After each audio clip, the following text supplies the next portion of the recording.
केंद्रीय विद्यालय सेक्टर 5 द्वारका के इस मनमोहक एवं खूबसूरत प्रांगण में आप सभी का हार्दिक अभिनंदन।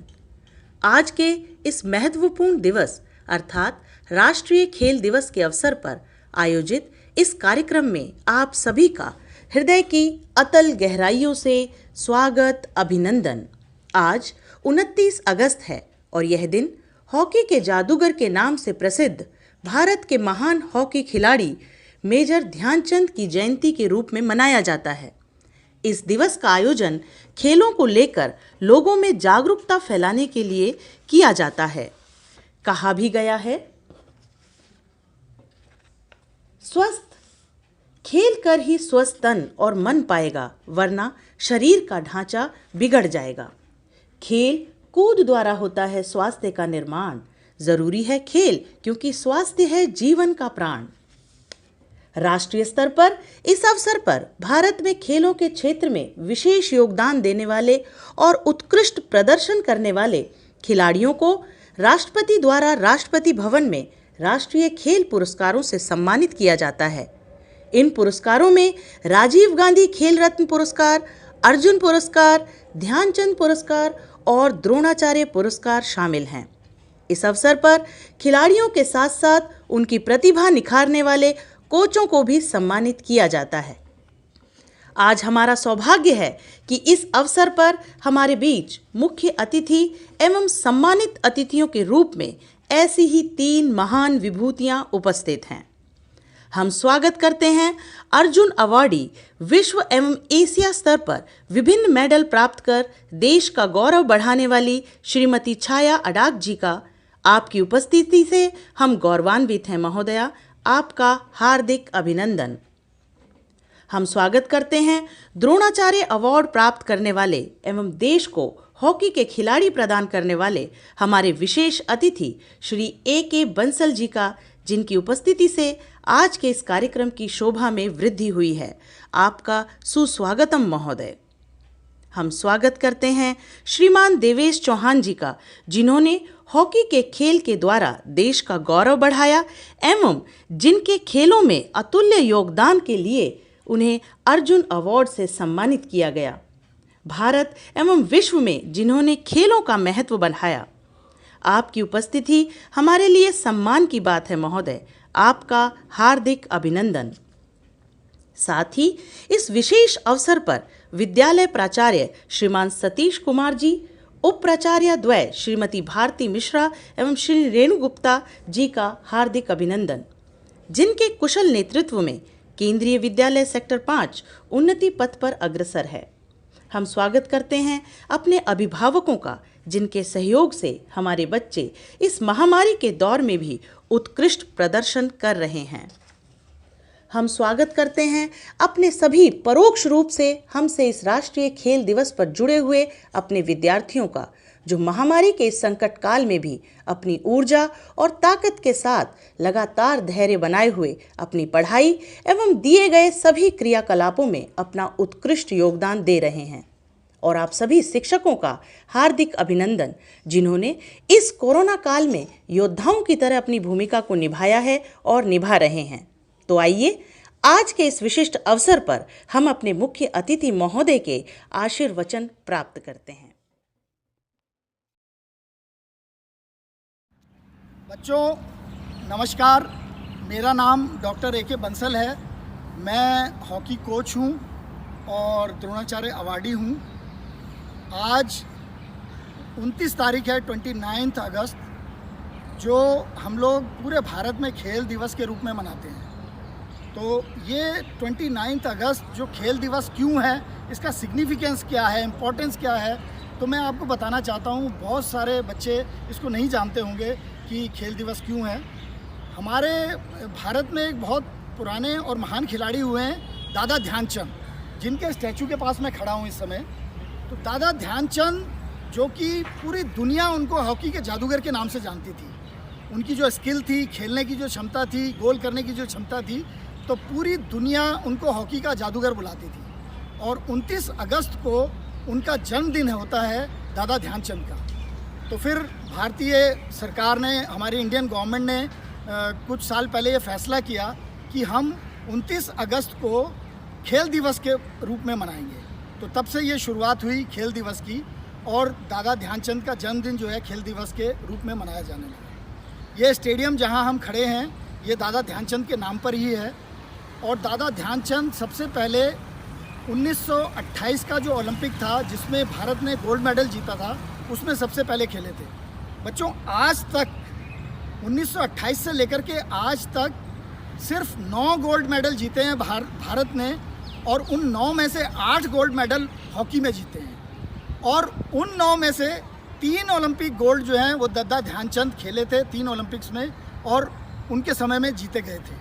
तो दादा ध्यानचंद का इतने पॉपुलर हैं हॉकी के लिए, वो एक तरह से वो इंडिया का एक सिग्निफिकेंस माना जाता है उनको, और उनको ये कहा जाता है पूरी दुनिया में भारत और दादा ध्यानचंद जब हॉकी का नाम आता है। तो क्या था कि दादा ध्यानचंद सिर्फ ऐसा नहीं था कि उनकी हॉकी स्किल बहुत अच्छी थी या क्या थी, वो हॉकी के बारे में बहुत सोचते थे।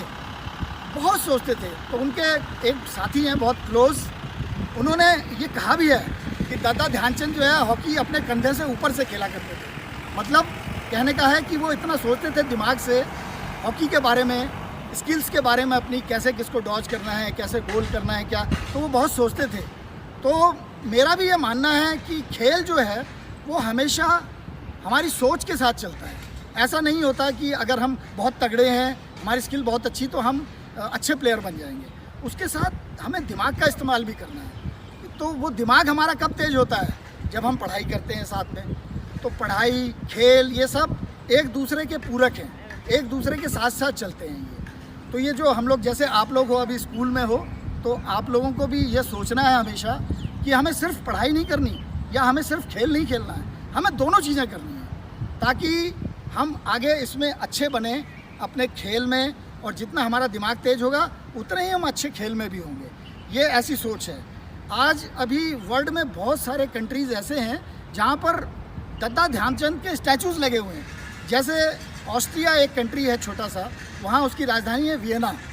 तो वियना में जो दादा ध्यानचंद का स्टैचू लगा हुआ है उसमें दादा ध्यानचंद के 6 हाथ दिखाए हुए हैं। उसका मतलब जानते हो, जैसे हमारे देवी देवताओं के दिखाते हैं ना हाथ, तो वो सिग्निफिकेंट होता है।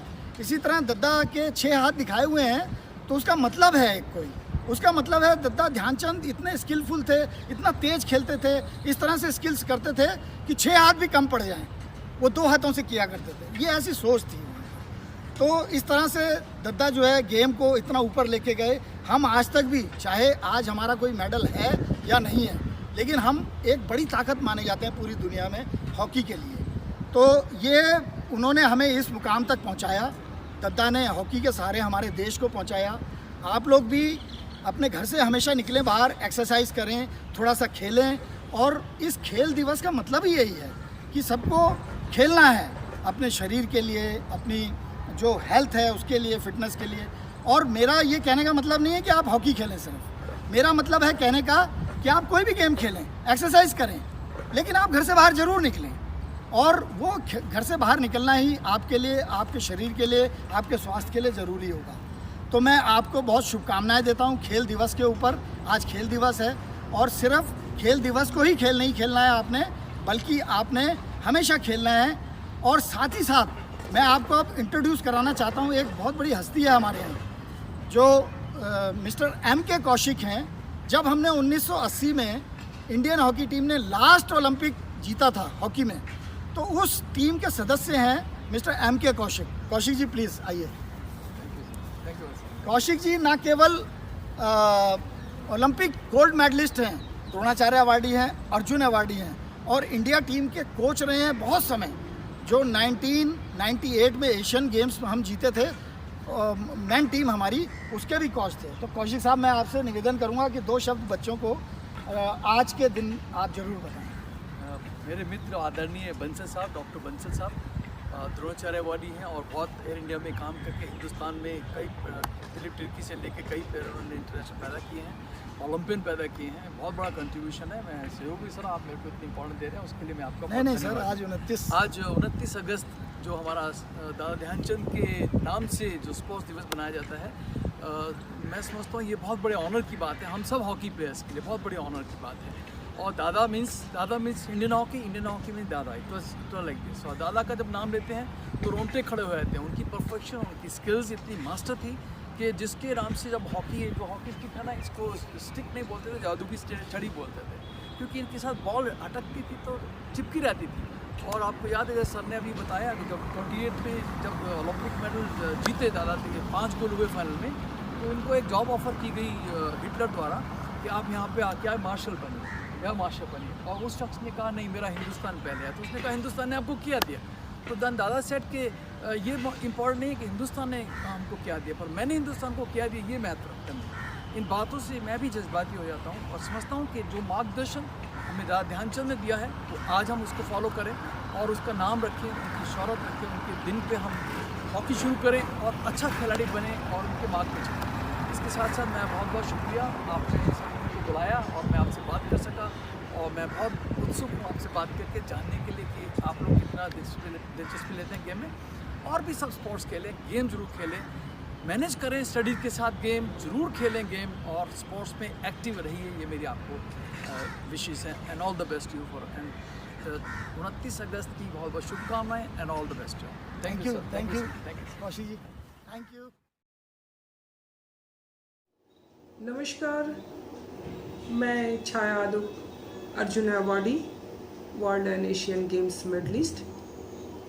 आज नेशनल स्पोर्ट्स डे का शुभ अवसर पर हमारे ग्रेट हीरो मेजर ध्यानचंद का पुण्य जन्मतिथि पर आप सबके सामने कुछ बातें रखने के लिए मुझे मौका दिया गया। इसलिए मैं केवी सेक्टर 5 द्वारका के प्रिंसिपल सर सतीश कुमार जी और वाइस प्रिंसिपल भारती मैम और सभी respected teachers, specially Manish sir, सबको मैं तहे दिल से आभार व्यक्त करती हूँ। मुझे बहुत खुशी है कि मैं स्टूडेंट्स को अपने देश के जो भविष्य है उनको अपनी कुछ बातें शेयर कर पाऊँ, ताकि वो अपना डायरेक्शन में और निखार लेके आ सकते हैं। मेरे प्यारे स्टूडेंट्स, आप सबको नेशनल स्पोर्ट्स डे में और मेजर ध्यानचंद का पुण्य जन्म तिथि में बहुत बहुत शुभकामनाएं कि आप भी उनकी तरह स्पोर्ट्स में इतना ग्लोरियस परफॉर्मेंस करो, देश को प्राउड करो। मेरे से पहले हमारे आदरणीय द्रोणाचार्य कोच बंसल सर बहुत कुछ आपको बताए हैं मेजर ध्यानचंद जी के बारे में। मैं भी एक दो बात आपको बताना चाहूँगी जो आप काफ़ी इंस्पायर्ड होंगे। मेजर ध्यानचंद का एक्चुअली नाम था ध्यान सिंह। क्यों उनके नाम ध्यानचंद हुआ, बड़ा फनी स्टोरी है, बट बहुत एक्साइटमेंट भी होता है। उन्होंने 17 इयर्स एज में आर्मी में ज्वाइन किया। उस समय ब्रिटिश रूल चल रहा था और उनको स्पोर्ट्स के लिए कोई टाइम नहीं मिलता था दिन में, लेकिन उन्होंने अपना हौसला नहीं हारा। उन्होंने डिसाइड किया ड्यूटी आवर्स के बाद रात को ट्रेनिंग करेंगे। रात को कैसे ट्रेनिंग करेंगे? अपने टीम को लेके उन्होंने चांद निकलने तक इंतज़ार करते थे। जब चांद निकलता था, चांदनी में उन्होंने ट्रेनिंग करते थे। ऑफ कोर्स उन दिनों में चांदनी बहुत क्लियर दिखता था। अभी जो हमारे क्लाइमेट बना, ऑब्वियसली आज के दिन में नहीं हो सकता था, लेकिन फिर भी कोई फ्लड लाइट नहीं, कोई इलेक्ट्रिसिटी नहीं, चांदनी रात में ट्रेनिंग करके कोई इतना हुनर पैदा कर सकता है कि वो आगे चल के लगातार 3 ओलंपिक में अपना कैप्टनशिप में इंडिया को गोल्ड मेडल दिलाया। ये पूरा वर्ल्ड में कोई रिकॉर्ड नहीं है, जिसकी वजह से इंडिया को देखकर, रियली में इंडियन टीम को देखकर उस समय बाकी कंट्रीज सब थरथराती थी। दूसरी बात, मेजर ध्यानचंद अपने जो कला था, उनका जो स्किल उन्होंने दिखाया ओलंपिक फील्ड में, उसको देख के हिटलर ने उनको ऑफर दिया था कि इंडिया में तुम्हें क्या मिलता है, तुम्हें तो ठीक से ढंग का यूनिफॉर्म भी नहीं मिलता, जर्मनी में आ जाओ, जो चाहो वो मिलेगा। लेकिन उन्होंने हिटलर का इस प्रपोजल को ठुकराए थे इसी बात के लिए कि मैं खेलूंगा तो अपना वतन के लिए, चाहे मुझे कुछ मिले और ना मिले। इस बात को बहुत ही इंस्पिरेशन आता है सबको कि देखो कितना बड़ा देशभक्त था। ब्रिटिश पीरियड में हम सिर्फ गुलाम थे ब्रिटिश अथॉरिटी का।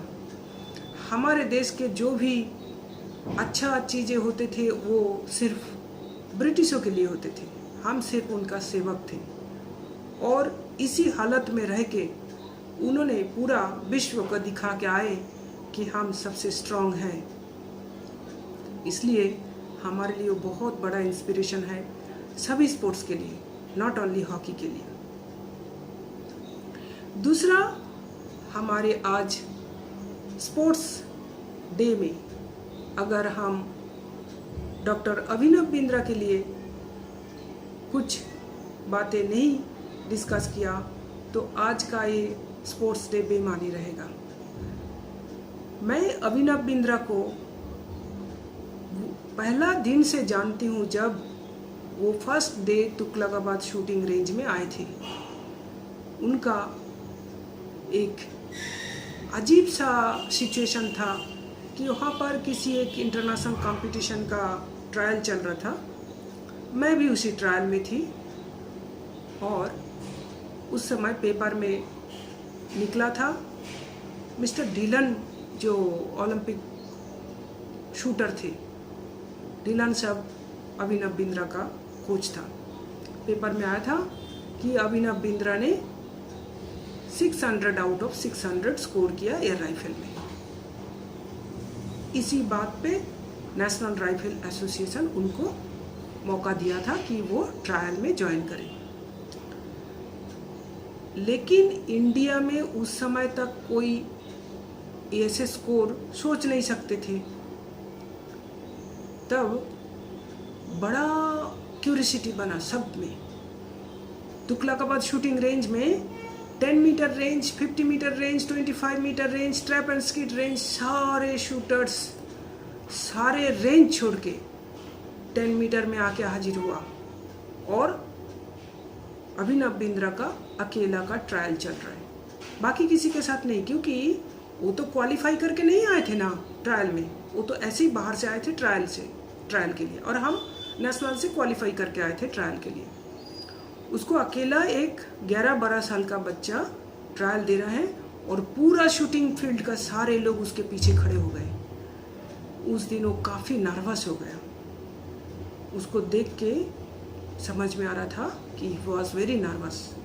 एनीवे, स्कोर क्या हुआ नहीं हुआ किसी को कुछ समझ में नहीं आया, लेकिन बात तरह तरह के हुआ।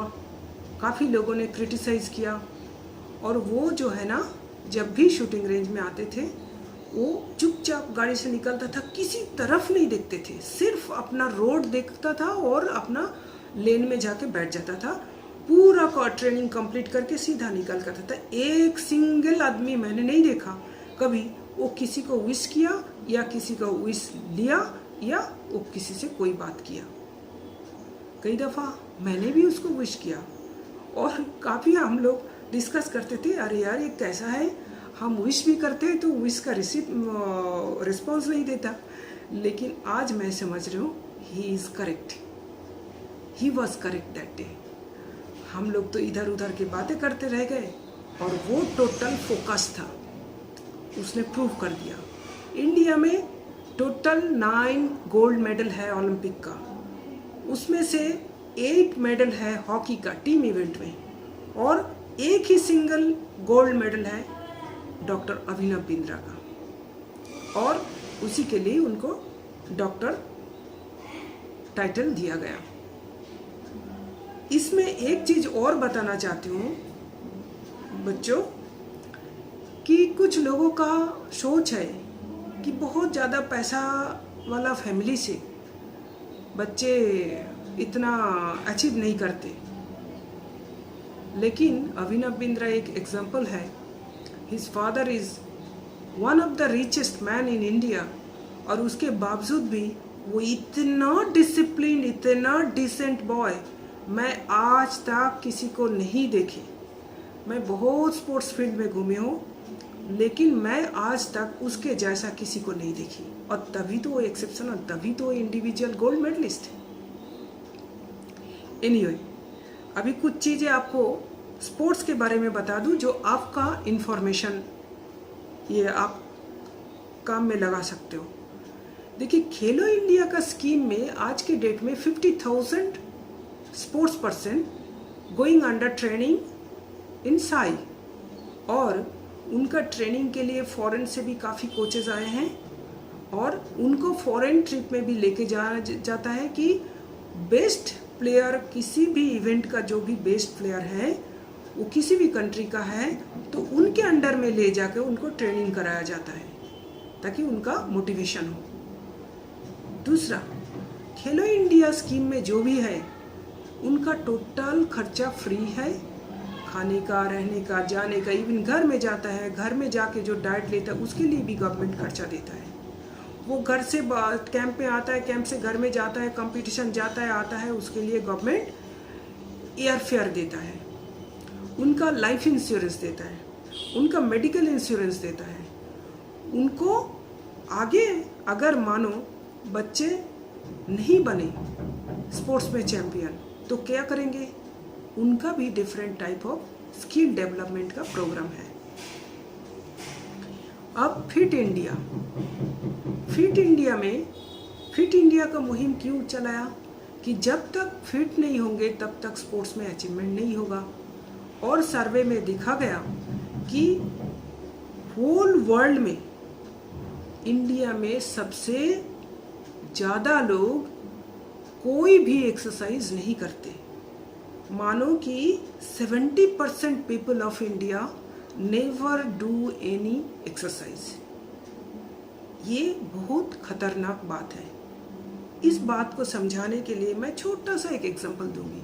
मानो घर में आपका मम्मा बीमार है, एक दिन आप लोग चला लोगे, दूसरा दिन थोड़ा सा ढीला ढाला चलेगा, तीसरा दिन काफ़ी चीज़ें बिखरने लगेगा, और अगर ये लगातार चलते रहें तो क्या होगा, आप सबकी एक्टिविटी इफेक्टेड होंगे। और पापा बीमार हो गए तो क्या होगा, 1 महीना 2 महीना चलेगा, तीसरा महीना से बजट कम होने लगेगा, बजट कम होगा तभी आपका परफॉर्मेंस, आपका एक्टिविटी सब इफेक्टेड होगा। इसी तरह देश है, अगर देश का मैक्सिमम पीपल अनफिट होगा तो सभी सेक्टर में उसका इफेक्ट होगा, और हम नया इंडिया नहीं बना सकते, हम ज़्यादा मेडल नहीं ले सकते ओलंपिक में। इसलिए सबको फिट होना है, इसलिए फिट इंडिया मुहिम छेड़ा है। दूसरी बात, मैं आप सबको रिक्वेस्ट करूँगी, मम्मी पापा, नाना नानी, दादा दादी, सबको स्पोर्ट्स में लेके आओ, सबके लिए स्पोर्ट्स है। आपने हाल ही में देखा अर्जुन अवार्ड लिया मिसेस कौर, सॉरी मैं नाम नहीं भूल पा रही हूँ, सी वॉज 103 ईयर्स और उनको अर्जुन अवार्ड दिया गया लास्ट ईयर में। और 103 ईयर्स में उन्होंने रनिंग इवेंट में लिया, और मेरे सामने अभी मास्टर इवेंट हुआ दिल्ली में, ऑल इंडिया मास्टर इवेंट, उसमें 103 ईयर्स का मैन फ्रॉम हरियाणा, उन्होंने 5 इवेंट में पार्टिसिपेट किया और मैक्सिमम 3000 मीटर का जो रनिंग है उसमें वो पार्टिसिपेट किया। और he was very much angry कि अरे यार, हमने इतना ट्रेनिंग किया, प्रैक्टिस किया, और तुमने कम से कम मेरे तो 5000 मीटर दौड़ तो एक रखते, 3000 में क्या होगा। अब 3000 दौड़ने का कैपेसिटी है एक 103 ईयर्स ओल्ड मैन का, और ही वॉज एंग्री कि उनके 5000 मीटर का इवेंट नहीं रखा। तो ये अपना आप में एक हमारे लिए इंस्पिरेशन है, और मैं खुद अपना आंखों से विटनेस किया, because I was there in that master meet. तो बच्चे सबको बोलिए स्पोर्ट्स करने के लिए, आप खोज करिए। अगर आपको नहीं मिले इन्फॉर्मेशन के लिए, मेरे से कांटेक्ट करिए। मेरा कांटेक्ट नंबर मैं आपको दे दूंगी, पेन पेपर ले लो, और किसी भी इवेंट के लिए आप पूछो, मैं बताऊंगी। ठीक है। अच्छा, ये रही कि सभी को स्पोर्ट्स करना है। आगे स्पोर्ट्स करके आपको क्या क्या बेनिफिट है। मानो स्पोर्ट्स में सारे चैंपियन नहीं हुआ तो बाकी लोग क्या करेंगे। बाकी लोगों के लिए बहुत कुछ है।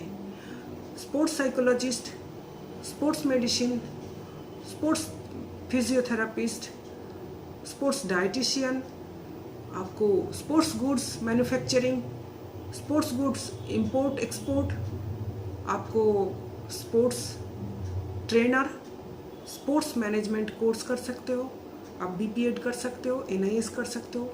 आने वाले दिनों में बहुत ज़्यादा स्पोर्ट्स स्कूल ओपन हो रहा है, और ऑलरेडी बहुत सारा स्पोर्ट्स स्कूल चल रहा है, और स्पोर्ट्स यूनिवर्सिटी भी बन रहा है। अब मानो कि इतना स्कूल, इतना यूनिवर्सिटी बनेगा तो इतने कोचेस भी तो चाहेंगे, इतने सपोर्टिंग स्टाफ भी तो चाहिए होंगे। तो आप लोग अपना उसी डायरेक्शन में जिसको जो अच्छा लगे उसमें अपना करियर बना सकते हैं, उसी में कोर्स कर सकते हैं।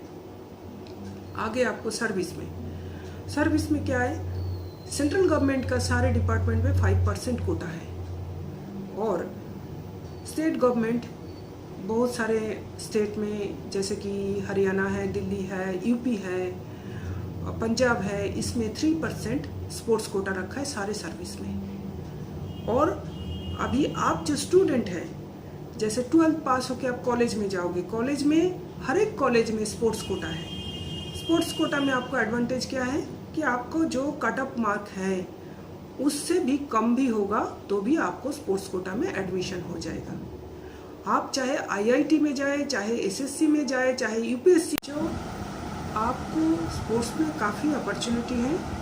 आप सारे स्पोर्ट्स में इंटरेस्ट लीजिए, चाहे आपको चैम्पियन बनने का इरादा है नहीं है, फिर भी स्पोर्ट्स करना है अपना फिटनेस के लिए। फिटनेस अगर अच्छा रहे तो आपका एजुकेशन भी बहुत अच्छा होगा, आपका एक दिन भी स्कूल मिस नहीं होगा, और आप बहुत एनर्जेटिक होके जो भी स्टडी कर रहे हो उसको कर पाओगे, और डेफिनेटली आपका रिजल्ट भी बहुत अच्छा होगा। तो इन्हीं शब्दों के साथ मैं अपना बयान को विराम देना चाहती हूँ। आप सब स्वस्थ रहिए और अपना अपना फील्ड में बहुत इम्प्रूव करिए, अपना माता पिता का नाम, अपना स्कूल का नाम, अपना देश का नाम रोशन करिए। जय हिंद, धन्यवाद। नमस्कार, मैं देवेश चौहान, ओलंपियन अर्जुन अवार्डी। आज खेल दिवस के इस मौके पर आप सभी को बहुत बहुत शुभकामनाएं। खेल हमारे जीवन का एक बहुत अभिन्न अंग है। खेल हमको केवल मनोरंजन का साधन नहीं है, ये आपके जीवन में अनुशासन लाता है। खेल आज के दौर में बहुत ही ज़रूरी है, क्योंकि ऐसा आप देख रहे हैं हम इस वक्त एक बड़ी महामारी से गुजर रहे हैं। खेल इस कोविड में आपकी इम्यूनिटी सिस्टम को बढ़ाता है। जहाँ तक मेरा सवाल है, मैंने अपने जो मेरा गृह जनपद है इटावा, वहाँ से खेल की शुरुआत की। तकरीबन 13 या 14 साल की उम्र में मैंने हॉकी स्टार्ट की, और काफ़ी बचपन से एक अनुशासन मेरे फादर जो आर्मी में थे उन्होंने लाया, और जब मैंने खेल की शुरुआत की तो वो अनुशासन काफ़ी डेवलप हुआ। और उसके बाद मैं लखनऊ हॉस्टल में गया, वहाँ मैंने ट्रेनिंग की। फिर मैं दिल्ली में एयर इंडिया अकेडमी में मेरा सिलेक्शन हुआ, जहाँ के मिस्टर ए के बंसल कोच थे, जो कि द्रोणाचार्य अवार्डी हैं, वहाँ उनके अंडर मैंने ट्रेनिंग की। फिर मैं धीमे धीमे इंडियन टीम में पहुँचा। काफ़ी साल तक मैं इंडिया के लिए खेला। तो आज हम सभी लोग खेल दिवस मना रहे हैं। जैसे कि आप सबको पता है कि दादा ध्यानचंद जी का जन्मदिन होता है, हम इसको खेल दिवस के रूप में मनाते हैं। तो मेरा सभी बच्चों से ये अनुरोध रहेगा कि आप भले ही खेल को अपने कैरियर के रूप में लेते हैं या नहीं लेते हैं, ये आप पर डिपेंड करता है, लेकिन हम कोई भी खेल जो आपको पसंद है आप उसको खेलिए, क्योंकि आपके पढ़ाई के साथ साथ खेल आज के जीवन का एक अभिन्न अंग है। मैं देखता हूँ काफ़ी बच्चों को स्कूल में जो कि ओवरवेट हैं और जो आगे चलकर कुछ सालों बाद जब वो आगे जाते हैं उनको कई बीमारियां लगती हैं। अगर आप बचपन से ही किसी ना किसी खेल में जिसमें आपकी रुचि है, कोई भी आउटडोर खेल जहाँ पर आपका शारीरिक श्रम हो, आप उसको उसकी शुरुआत कीजिए, उसे सीखिए। अगर आपको लगता है कि आप कुछ एक स्तर पर पहुँच सकते हैं जहाँ से आप भले अपने स्कूल के लिए, प्रदेश के लिए, देश के लिए खेल सकते हैं, तो उस पर मेहनत कीजिए। इसके अलावा जो बच्चे पढ़ाई में अच्छे हैं, पढ़ रहे हैं, वो भी अगर खेलते हैं तो खेल केवल शारीरिक नहीं, मानसिक भी बहुत आपको फ़ायदा देता है। तो मेरा सभी से अनुरोध है कि आप एक पूरे दिन में 1 घंटा आप अपने लिए निकालिए, ताकि उसमें आप जो भी आपको पसंद है आप खेलिए, ताकि आपका खुद का शारीरिक वर्कआउट कुछ हो। और देश की उन्नति में खेल का बहुत बड़ा योगदान है। जब आप आगे जाएंगे, कोई जॉब करेगा, कोई जो भी करता है, एक टीम वर्क बहुत इंपॉर्टेंट है। जैसे कि मैं हॉकी से था, तो हमारी टीम में 18 प्लेयर खेलते हैं, तो एक टीम कोऑर्डिनेशन जो होता है आपका अपनी टीम के प्लेयर के साथ, बहुत इंपॉर्टेंट होता है टीम गेम में। जब मैं उसके बाद खेल के बाद मैं अपना ऑफिस में काम करता हूँ, तब वहाँ पर भी एक टीम वर्क होता है, तो बहुत आसानी होती है समझने में एक दूसरे को। तो आप कोई भी खेलो, मेरे आपसे फिर रिक्वेस्ट है, खेलिए, बाहर आइए। आज के दिन कुछ ना कुछ खेल की शुरुआत कीजिए और देश को आगे बढ़ाने में मदद कीजिए। धन्यवाद। जय हिंद, जय भारत।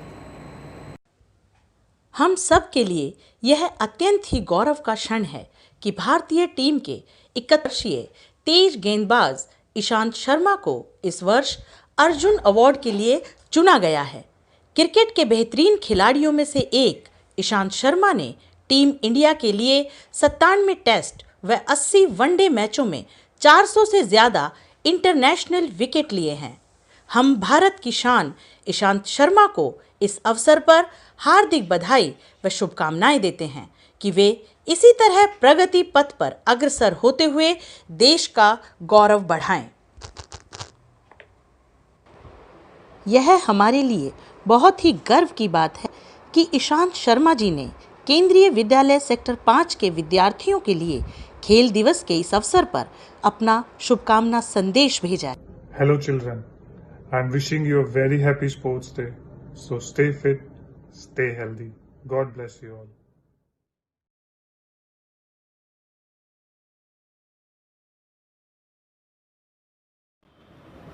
नमस्कार।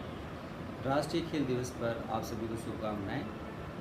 आज 29 अगस्त को हम मेजर ध्यानचंद जी के जन्म दिवस पर राष्ट्रीय खेल दिवस के रूप में मनाते हैं। खेल हमारा जीवन का अभिन्न अंग है। पहले एक बड़ी कहावत प्रचलित थी कि खेलोगे, पढ़ोगे, लिखोगे, बनोगे नवाब, खेलोगे, कूदोगे, बनोगे खराब। परंतु हमारे युवाओं ने इस कहावत को बदल के रख दिया है। वर्तमान समय में हमारे देश के युवा राष्ट्रीय, अंतर्राष्ट्रीय स्तर पर अपने देश और अपना खुद का नाम रोशन कर रहे हैं। खेलों के द्वारा हम खुद को स्वस्थ भी रख सकते हैं, परंतु वर्तमान समय में हमारे युवा जंक फूड की तरफ बहुत ज़्यादा बढ़े हैं। जंक फूड को ज़्यादा यूज़ करते हैं अपने जीवन में, जिससे उनमें विभिन्न प्रकार की बीमारियां, मोटापापन, ब्लड शुगर, बीपी और अन्य प्रकार की बीमारियां काफ़ी बढ़ी हैं। हम इन सभी को अपने खेल के द्वारा इसको रोक सकते हैं। अगर हम अपने जीवन में कोई भी एक खेल अगर अपना लेते हैं हॉबी के रूप में, तो हम ना सिर्फ अपने आप को स्वस्थ रखेंगे बल्कि हम अपना कैरियर भी इसमें बना सकते हैं। मैं ध्यानचंद जी के बारे में कहना चाहूँगा कि 1936 में ध्यानचंद जी जर्मनी में ओलंपिक में भाग ले रहे थे, जहाँ पर उन्होंने 8-1 से जर्मनी को हराया था। उस मैच के पश्चात हिटलर जो वहाँ के तानाशाह थे, उन्होंने उनको बुलाया और उनको ऑफ़र किया कि आप हमारे देश की तरफ से खेलें, परंतु मेजर ध्यानचंद जी ने उस प्रस्ताव को ठुकरा दिया और अपनी देश के प्रति जो देशभक्ति थी उसको वहाँ पर उन्होंने दिखाया। तो हमें न सिर्फ ध्यानचंद से खेल के बारे में बल्कि राष्ट्रीय प्रेम के बारे में भी शिक्षा मिलती है। हम सभी अपने जीवन को अगर स्वस्थ रखना चाहते हैं, स्वस्थ रहना चाहते हैं, तो हमें कोई न कोई खेल ज़रूर अपनाना चाहिए। मैं अपने युवाओं से, बच्चों से यही रिक्वेस्ट करूंगा कि आप अपने जीवन में कोई भी खेल अपनाएं और उसको लेकर आगे बढ़ें और अपना कैरियर भी बनाएं। कोरोना के इस समय में अपने को स्वस्थ रखें और अपना ख्याल रखें। पुनः मैं आप सभी को राष्ट्रीय खेल दिवस के को मनाने के लिए शुभकामनाएं देता हूँ। धन्यवाद। आदरणीय प्राचार्य महोदय, उप प्राचार्य महोदया, आज के तीनों विशिष्ट अतिथिगण, सभी अभिभावक, मेरे साथी शिक्षक और प्यारे बच्चों, आप सभी को राष्ट्रीय खेल दिवस की बहुत बहुत शुभकामनाएं। जैसा कि आप सभी जानते ही हैं कि हर वर्ष की भांति इस वर्ष भी 29 अगस्त को श्री मेजर ध्यानचंद जी के जन्म दिवस के उपलक्ष्य में राष्ट्रीय खेल दिवस बनाया जा रहा है।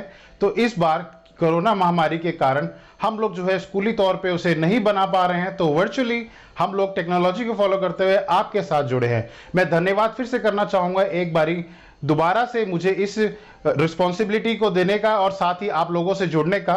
तो मैं आज आपके लिए क्या मैसेज लेके आया हूँ, मैं थोड़ा सा आप सभी के साथ डिस्कशन करने वाला हूँ मेजर ध्यानचंद जी के बारे में। वैसे तो आप सभी उनके बारे में जानते हैं, वो विश्व विख्यात है, सभी को उनके इंट्रोडक्शन की कोई ज़रूरत नहीं है, बट शायद मेरी कुछ इन्फॉर्मेशन आप लोगों के काम आ सके और आप लोग थोड़ा सा जान सके। सन 1900 का वो दौर जब ईस्ट इंडिया कंपनी ने पूरी तरह से अपने पैर पसार रखे थे भारत में, भारत गुलामी के दौर से गुजर रहा था, लोगों के पास खाने तक के पैसे नहीं थे, भूखमरी के हालात थे। उस दौर में मेजर ध्यानचंद जी के पिताजी श्री सोमेश्वर जी वो ब्रिटिश इंडियन आर्मी के अंदर थे और 5 अगस्त 1905 का वो दिन आया जिस दिन श्री ध्यान जी ने जन्म लिया। कौन जानता था कि ये छोटा सा बच्चा एक दिन हॉकी का जादूगर कहलाएगा? कौन जानता था कि ये बच्चा आगे आने वाले टाइम में भारत का नाम विश्व विख्यात कर देगा? सोमेश्वर जी ने के कई बच्चे हुए, उनमें ध्यान सिंह जी थे, उनके भाई रूप सिंह जी दोनों के खेला करते थे, उनकी बहनें भी थी। तो हुआ कुछ ऐसा कि जब ध्यानचंद जी जब छोटे थे, एक्चुअल में उनका नाम ध्यानचंद नहीं था, ध्यान सिंह था। ये तो आप लोग पहले भी जान चुके हैं, अभी वीडियो में आपको बताया गया है। तो ध्यान सिंह जी का पढ़ाई में कुछ खास इच्छा उनकी नहीं थी, उनका ज़्यादा दिल नहीं लगता था। वो बताते हैं अपने खुद के एक इंटरव्यू उन्होंने राज्यसभा टीवी के साथ शेयर किया था, तो उसमें उन्होंने बताया कि वो जब छोटे थे, जब पिताजी ने उनके एडमिशन करा दिया, करीब 6 साल के वो रहे होंगे, तो वो स्कूल जाया करते थे। तो अक्सर स्कूल में जाते जाते अपना बैग, अपना बस्ता रास्ते में छुपा दिया करते थे और दरख्तों पे, पेड़ों पे चढ़ जाया करते थे, दोस्तों के साथ खेला कूदा करते थे। शुरुआत में उनका इंटरेस्ट जो था वो रेसलिंग की तरफ ज़्यादा था, कुश्ती की तरफ ज़्यादा था, मगर धीरे धीरे धीरे वो कन्वर्ट होता गया, डाइवर्ट होता गया हॉकी की तरफ। तो वो क्या करते थे, वो उस टाइम इतने ज़्यादा संपन्न तो नहीं थे कि वो हॉकी की ट्रेनिंग ले सके, तो वो अक्सर पेड़ की डाली तोड़ लिया करते थे, छड़ी तोड़ लिया करते थे और उसी से खेलते रहा करते थे। और गजब का कंट्रोल उन्होंने अपने अंदर पैदा कर लिया था। हुआ ये कि इस तरह से स्कूलिंग उनकी चलती रही। पिताजी वापस आए, पिताजी वर्ल्ड वॉर पे गए हुए थे। एक दिन ध्यान सिंह जी के जब एग्जाम के नंबर लेने पिताजी उनके साथ गए, तो उन्होंने देखा कि उनके तो बहुत ही बेकार नंबर आए हैं, वो तो पढ़ाई में कुछ कर नहीं सकते। वो कान पकड़ के उनको घर ले आए, खूब उनकी डंडे से पिटाई लगाई और बोल दिया, बेटा आज के बाद आप जो है स्कूल नहीं जाओगे, आप विद्यालय नहीं जाओगे, आप घर पे ही रहो। क्या करें, ध्यान जी बहुत परेशान। ध्यान जी उस व्यक्तित्व के थे कि वो अपनी किशोरावस्था तक भी बड़े अकेले रहते थे। वो ज़्यादातर लोगों के साथ मिलना जुलना इस तरह पसंद नहीं करते थे। फिर वो दिन आया, करीब 16-17 साल की उनकी उम्र रही होगी, जब सेना के अंदर भर्ती निकली और ध्यान सिंह जी ने भी साथ साथ अपना आवेदन लगा दिया, अप्लाई कर दिया और वो सिलेक्ट हो गए सिपाही की पोस्ट पे। भारतीय सेना में, जो कि उस वक्त अंग्रेजों की गुलामी में थी। तो जब वो सेना में रहे, जब वो सेना के अंदर रहे, तो सेना में रहते रहते उन्होंने क्या किया कि वो सेना के तो काम करते रहे, रेजिमेंट के तो काम करते रहे, साथ ही वो स्टिक से अपना डंडी तोड़ के, डाली तोड़ के जो है हॉकी की प्रैक्टिस भी करने लगे। तो अपने रेजिमेंट के कामों में अक्सर लगे रहते थे, साथ साथ जाली से प्रैक्टिस करते थे। तो उनकी रेजिमेंट, जो कि उसके जो सूबेदार मेजर थे श्री बाला तिवारी जी, वो भी अपने हॉकी के उत्कृष्ट खिलाड़ी रहे थे, कोच थे। उन्होंने देखा कि एक लड़का, एक जवान लड़का एक टहनी से, एक डाली से इतना जबरदस्त बॉल कंट्रोल करके खेल रहा है, अगर इसको हॉकी की स्टिक पकड़ा दी जाए तो ये क्या करेगा, ये तो बिल्कुल जादू कर देगा। और वही हुआ, उन्होंने उनकी प्रतिभा को पहचाना, निखारा, टैलेंट को आइडेंटिफाई किया और साथ में उन्हें हॉकी की ट्रेनिंग उन्होंने प्रोफेशनली देना शुरू कर दिया। बाला तिवारी जी के साथ जुड़ के ध्यान सिंह जी ने बहुत जी जान से प्रैक्टिस करी, वो प्रैक्टिस में लगे रहे हैं। वो अक्सर छुप के प्रैक्टिस किया करते थे, छुप के इन द सेंस कि वो रेगुलर प्रैक्टिस तो सबके साथ किया ही करते थे। उसके अलावा जब दिन में उनके बाकी साथी सिपाही अपने अपने कैंप में आ जाते थे, रेस्ट करते थे, विश्राम करते थे, उस बीच वो जाकर हॉकी खेला करते थे, प्रैक्टिस किया करते थे। जब अक्सर रात को उनके साथी सिपाही, रोल कॉल हो जाता था, उसके बाद अपना खाना वाना खा के फिर कैंप में आराम करते थे, वो व्यक्ति वो ऐसे थे कि वो ग्राउंड में जाके वो प्रैक्टिस क्या करते थे, मैदान में जाके वो हॉकी से खेला करते थे। और चांदनी रात में तो वो कोशिश करते थे जितना ज्यादा खेल सके। इसी वजह से उनका नाम जो है, इनके बाला तिवारी जो उनके कोच थे, उन्होंने देखा और उन्होंने बोला, बेटा तू इतनी प्रैक्टिस करता है दिल लगा के, एक दिन तू चांद की तरह चमकेगा और आज से तेरा नाम ध्यान सिंह नहीं ध्यानचंद है। इस तरह से उनका नाम पड़ा मेजर ध्यानचंद। खूब प्रैक्टिस करते रहे, जी लगा के प्रैक्टिस करते रहे। फिर एक दिन वो पल आया जब बाला तिवारी जी ने उन्होंने कहा कि ध्यान बेटा, तुझे जाना है दिल्ली में, मिलिट्री गेम्स वहां हो रहे हैं, वहां तुझे रिप्रेजेंट करना है अपनी टीम को, वहां तूने खेलना है। पहला कंपटीशन ध्यान सिंह जी का, इतने खुश हुए, इतने खुश हुए, सबको बताया, खूब सबसे शेयर करा। दिल्ली गए, दिल्ली जाके फिर क्या हुआ कि उनकी रेजिमेंट जो है उसने सबको हरा दिया और वो भयंकर जीत उन्होंने हासिल करी और उस जीत के सितारे रहे, आपको बताने की जरूरत नहीं है, हमारे ध्यानचंद जी जीत के सितारे रहे, सबकी नजरों में चढ़े। इस तरह से वो प्रैक्टिस करते रहे, उनका नाम धीरे धीरे जो है अपना रेजिमेंट के दौरे में फैलने लगा। फिर वो टाइम आया, 1926 का वो दौर आया जब कमांडेंट ने एक दिन उन्हें बुलाया और उन्हें बोला कि आपको इंटरनेशनल मैच खेलने जाना है, आपको न्यूजीलैंड के दौरे पे जाना है, आपने वहां जाके मैचेस खेलने हैं हॉकी के। वो इतने खुश थे, उन्होंने अपने कोच को बताया, अपनी फैमिली को फिर से बताया और वो खुशी खुशी वो निकल पड़े न्यूजीलैंड के लिए। हालांकि हुआ ये भी था कि 2 साल पहले 1924 में हॉकी को जब पेरिस ओलंपिक हुआ था तो उसके बाद से हॉकी को हटा दिया गया था। उस टाइम पे वो थोड़े निराश भी हुए थे, मगर 1926 में वो न्यूजीलैंड गए खेलने के लिए और वहां भयंकर प्रदर्शन किया और वहां पे उन्होंने कई मैचेस खेले उनकी टीम ने और सभी को उन्होंने बहुत भयंकर तरीके से मात दी। ये वो खिलाड़ी थे जिन्होंने वर्ल्ड वाइड हॉकी को फेमस कर दिया। ध्यानचंद जी वो खिलाड़ी थे, जिस तरह से आज गली गली में क्रिकेट खेला जाता है, बच्चा बच्चा बैट पकड़ के घूमता है, ध्यानचंद जी वो थे जिनकी वजह से गली गली में, गाँव गाँव, कस्बे कस्बे में हॉकी पकड़ी जाती थी, हॉकी खेली जाती थी। हुआ क्या, 1926 में जब उनका प्रदर्शन रहा, भयंकर प्रदर्शन रहा, साथ ही साथ सबसे बड़ा हॉकी को दोबारा से ओलंपिक में शामिल करने का श्रेय जाता है IHF को, इंडियन हॉकी फेडरेशन को। इंडियन हॉकी फेडरेशन का गठन हुआ, इंडियन हॉकी फेडरेशन ने जी जान लगा दी हॉकी को दोबारा शामिल करने में और फिर वो पल आया जब ऑफिशियली अनाउंसमेंट हुआ कि 1928 एम्स्टर्डम ओलंपिक के अंदर हॉकी को इस बार फिर से शामिल किया जा रहा है। ध्यानचंद जी की खुशी का ठिकाना ना रहा फिर से। और हुआ क्या कि जब हॉकी के लिए टीम तैयार की गई, जब ट्रायल चले गए तो कैलकाटा में ट्रायल हुए। कैलकाटा उस टाइम पे कह सकते हैं खेलों की राजधानी भी थी, सबसे ज्यादा खेल वहां खेले जाते थे। सिलेक्शन हुआ, सभी प्लेयर्स का सिलेक्शन हुआ और क्योंकि इतना बुरा दौर चल रहा था ओलंपिक में जाने के लिए, आप सोच सकते हैं क्या कंडीशन रही होगी कि टीम के पास पैसे नहीं हो पा रहे थे पूरे जाने के लिए। किसी तरह इधर उधर से कर्ज लेकर, उधारी कर टीम के करीब 11 सदस्यों ने पैसों का अरेंजमेंट किया। 2 सदस्य फिर भी ऐसे रह गए थे जिनका खाना पीना आना जाना नहीं हो पा रहा था। तब उनको बचाने के लिए संजीवनी बूटी के तौर पे आगे आया Bengal hockey club. Bengal hockey club आगे आया और बंगाल ने उनको सहायता दी, मॉनेटरी फंड दिया, उनके लिए उन्होंने अरेंज किया और उस पैसों से उन्होंने उसे विदेश भेजा। हमारे उस टाइम के हॉकी प्लेयर सोचिए, वो लोग गए और वहां जाके उन्होंने जो किया वो अपने आप में हिस्ट्री, वो अपने आप में इतिहास है। आप सोच भी नहीं सकते, उन्होंने किसी को 8-0, किसी को 10-0, किसी को 12-0 इतनी बुरी बुरी तरह से हराया। इस रिकॉर्ड, ऐसे रिकॉर्ड्स बनाए, एक भी सिंगल गोल इंडियन टीम के खिलाफ नहीं पड़ा। जी हाँ, एक भी सिंगल गोल जो है भारतीय टीम के खिलाफ नहीं पड़ा। वो जिसके भी साथ खेले उसे उन्होंने दिन में तारे दिखा दिए, उसे उन्होंने धूल चटा दी और जीरो से मात दी और ओलंपिक का गोल्ड मेडल अपने नाम किया। ओलंपिक का गोल्ड मेडल लेके जब वापस अपने देश आए तो देश के लोगों ने उनका भव्य स्वागत किया। इसे देखकर उनकी आंखों में चमक आ गई, खुशी के मारे सारे प्लेयर इतने खुश थे, चेहरे पे उनकी मुस्कानें दौड़ पड़ी थी। उनको लगा कि हाँ, अब जो है हमने हॉकी को घर घर तक पहुंचाना है, कोने कोने तक पहुंचाना है, बच्चे बच्चे तक पहुंचाना है। जी जान से लग गए वो प्रैक्टिस कराने में। ध्यानचंद जी लग गए, उनके छोटे भाई रूप सिंह भी साथ साथ वो भी तैयार हो रहे थे। सोचिए वो दौर ऐसा है जब भयंकर एक से एक बड़ा खिलाड़ी हॉकी का तैयार होने लगा। इंडिया अपने आप में ऐसा दबदबा बनाने लगा कि लोग थर थर कांपने लगे। फिर आया 1932 का Olympics, Los Angeles Olympic. Los Angeles Olympic आया, उसके लिए टीम का गठन हुआ। ध्यानचंद जी अपनी टीम को लेके गए, फिर से वहां इंडियन टीम गई और होना क्या था, वही हुआ जो पहले के ओलंपिक में हुआ था, गोल्ड मेडल। जी हाँ, भयंकर बुरी तरह से उन्होंने वहां पे टीम्स को टीम दर बाय दर हरा के फाइनल के अंदर उन्होंने हराया और उसके बाद वो लेके आए गोल्ड मेडल। और जैसे ही अपनी कंट्री में वापस आए, पिछली बार से भी 2 गुना 4 गुना उनका स्वागत किया गया, भव्य स्वागत किया गया। खुशी की लहर सभी खिलाड़ियों में दौड़ पड़ी। मगर होता क्या था कि उनको साथ साथ अपना रेजिमेंट का भी काम देखना था, उनको अब साथ साथ अपना मिलिट्री का भी जॉब देखना था। तो फिर वो आते थे, उसमें लग जाते थे और फिर प्रैक्टिस क्या करते थे साथ ही उन्होंने झांसी हीरोज की भी स्थापना कर दी थी। झांसी हीरो एक प्राइवेट क्लब उन्होंने बनाया झांसी के अंदर, एक सिविलियन क्लब आप कह सकते हैं। अब आता है वो ओलंपिक जिसके बारे में, जिसके साथ हिटलर तक का नाम जुड़ा हुआ है। सोचिए, जी हाँ, बर्लिन जर्मनी ओलंपिक्स 1936, जिसके लिए टीम तैयार होनी थी, ट्रायल चल रहे थे। और ट्रायल में एक घटना ये हुई कि ध्यानचंद जी को उनके अफसरों ने छुट्टी नहीं दी जब ट्रायल हो रहा था। हुआ क्या कि फिर जब टीम का सिलेक्शन हुआ तो उसमें उसका नाम नहीं डाला गया।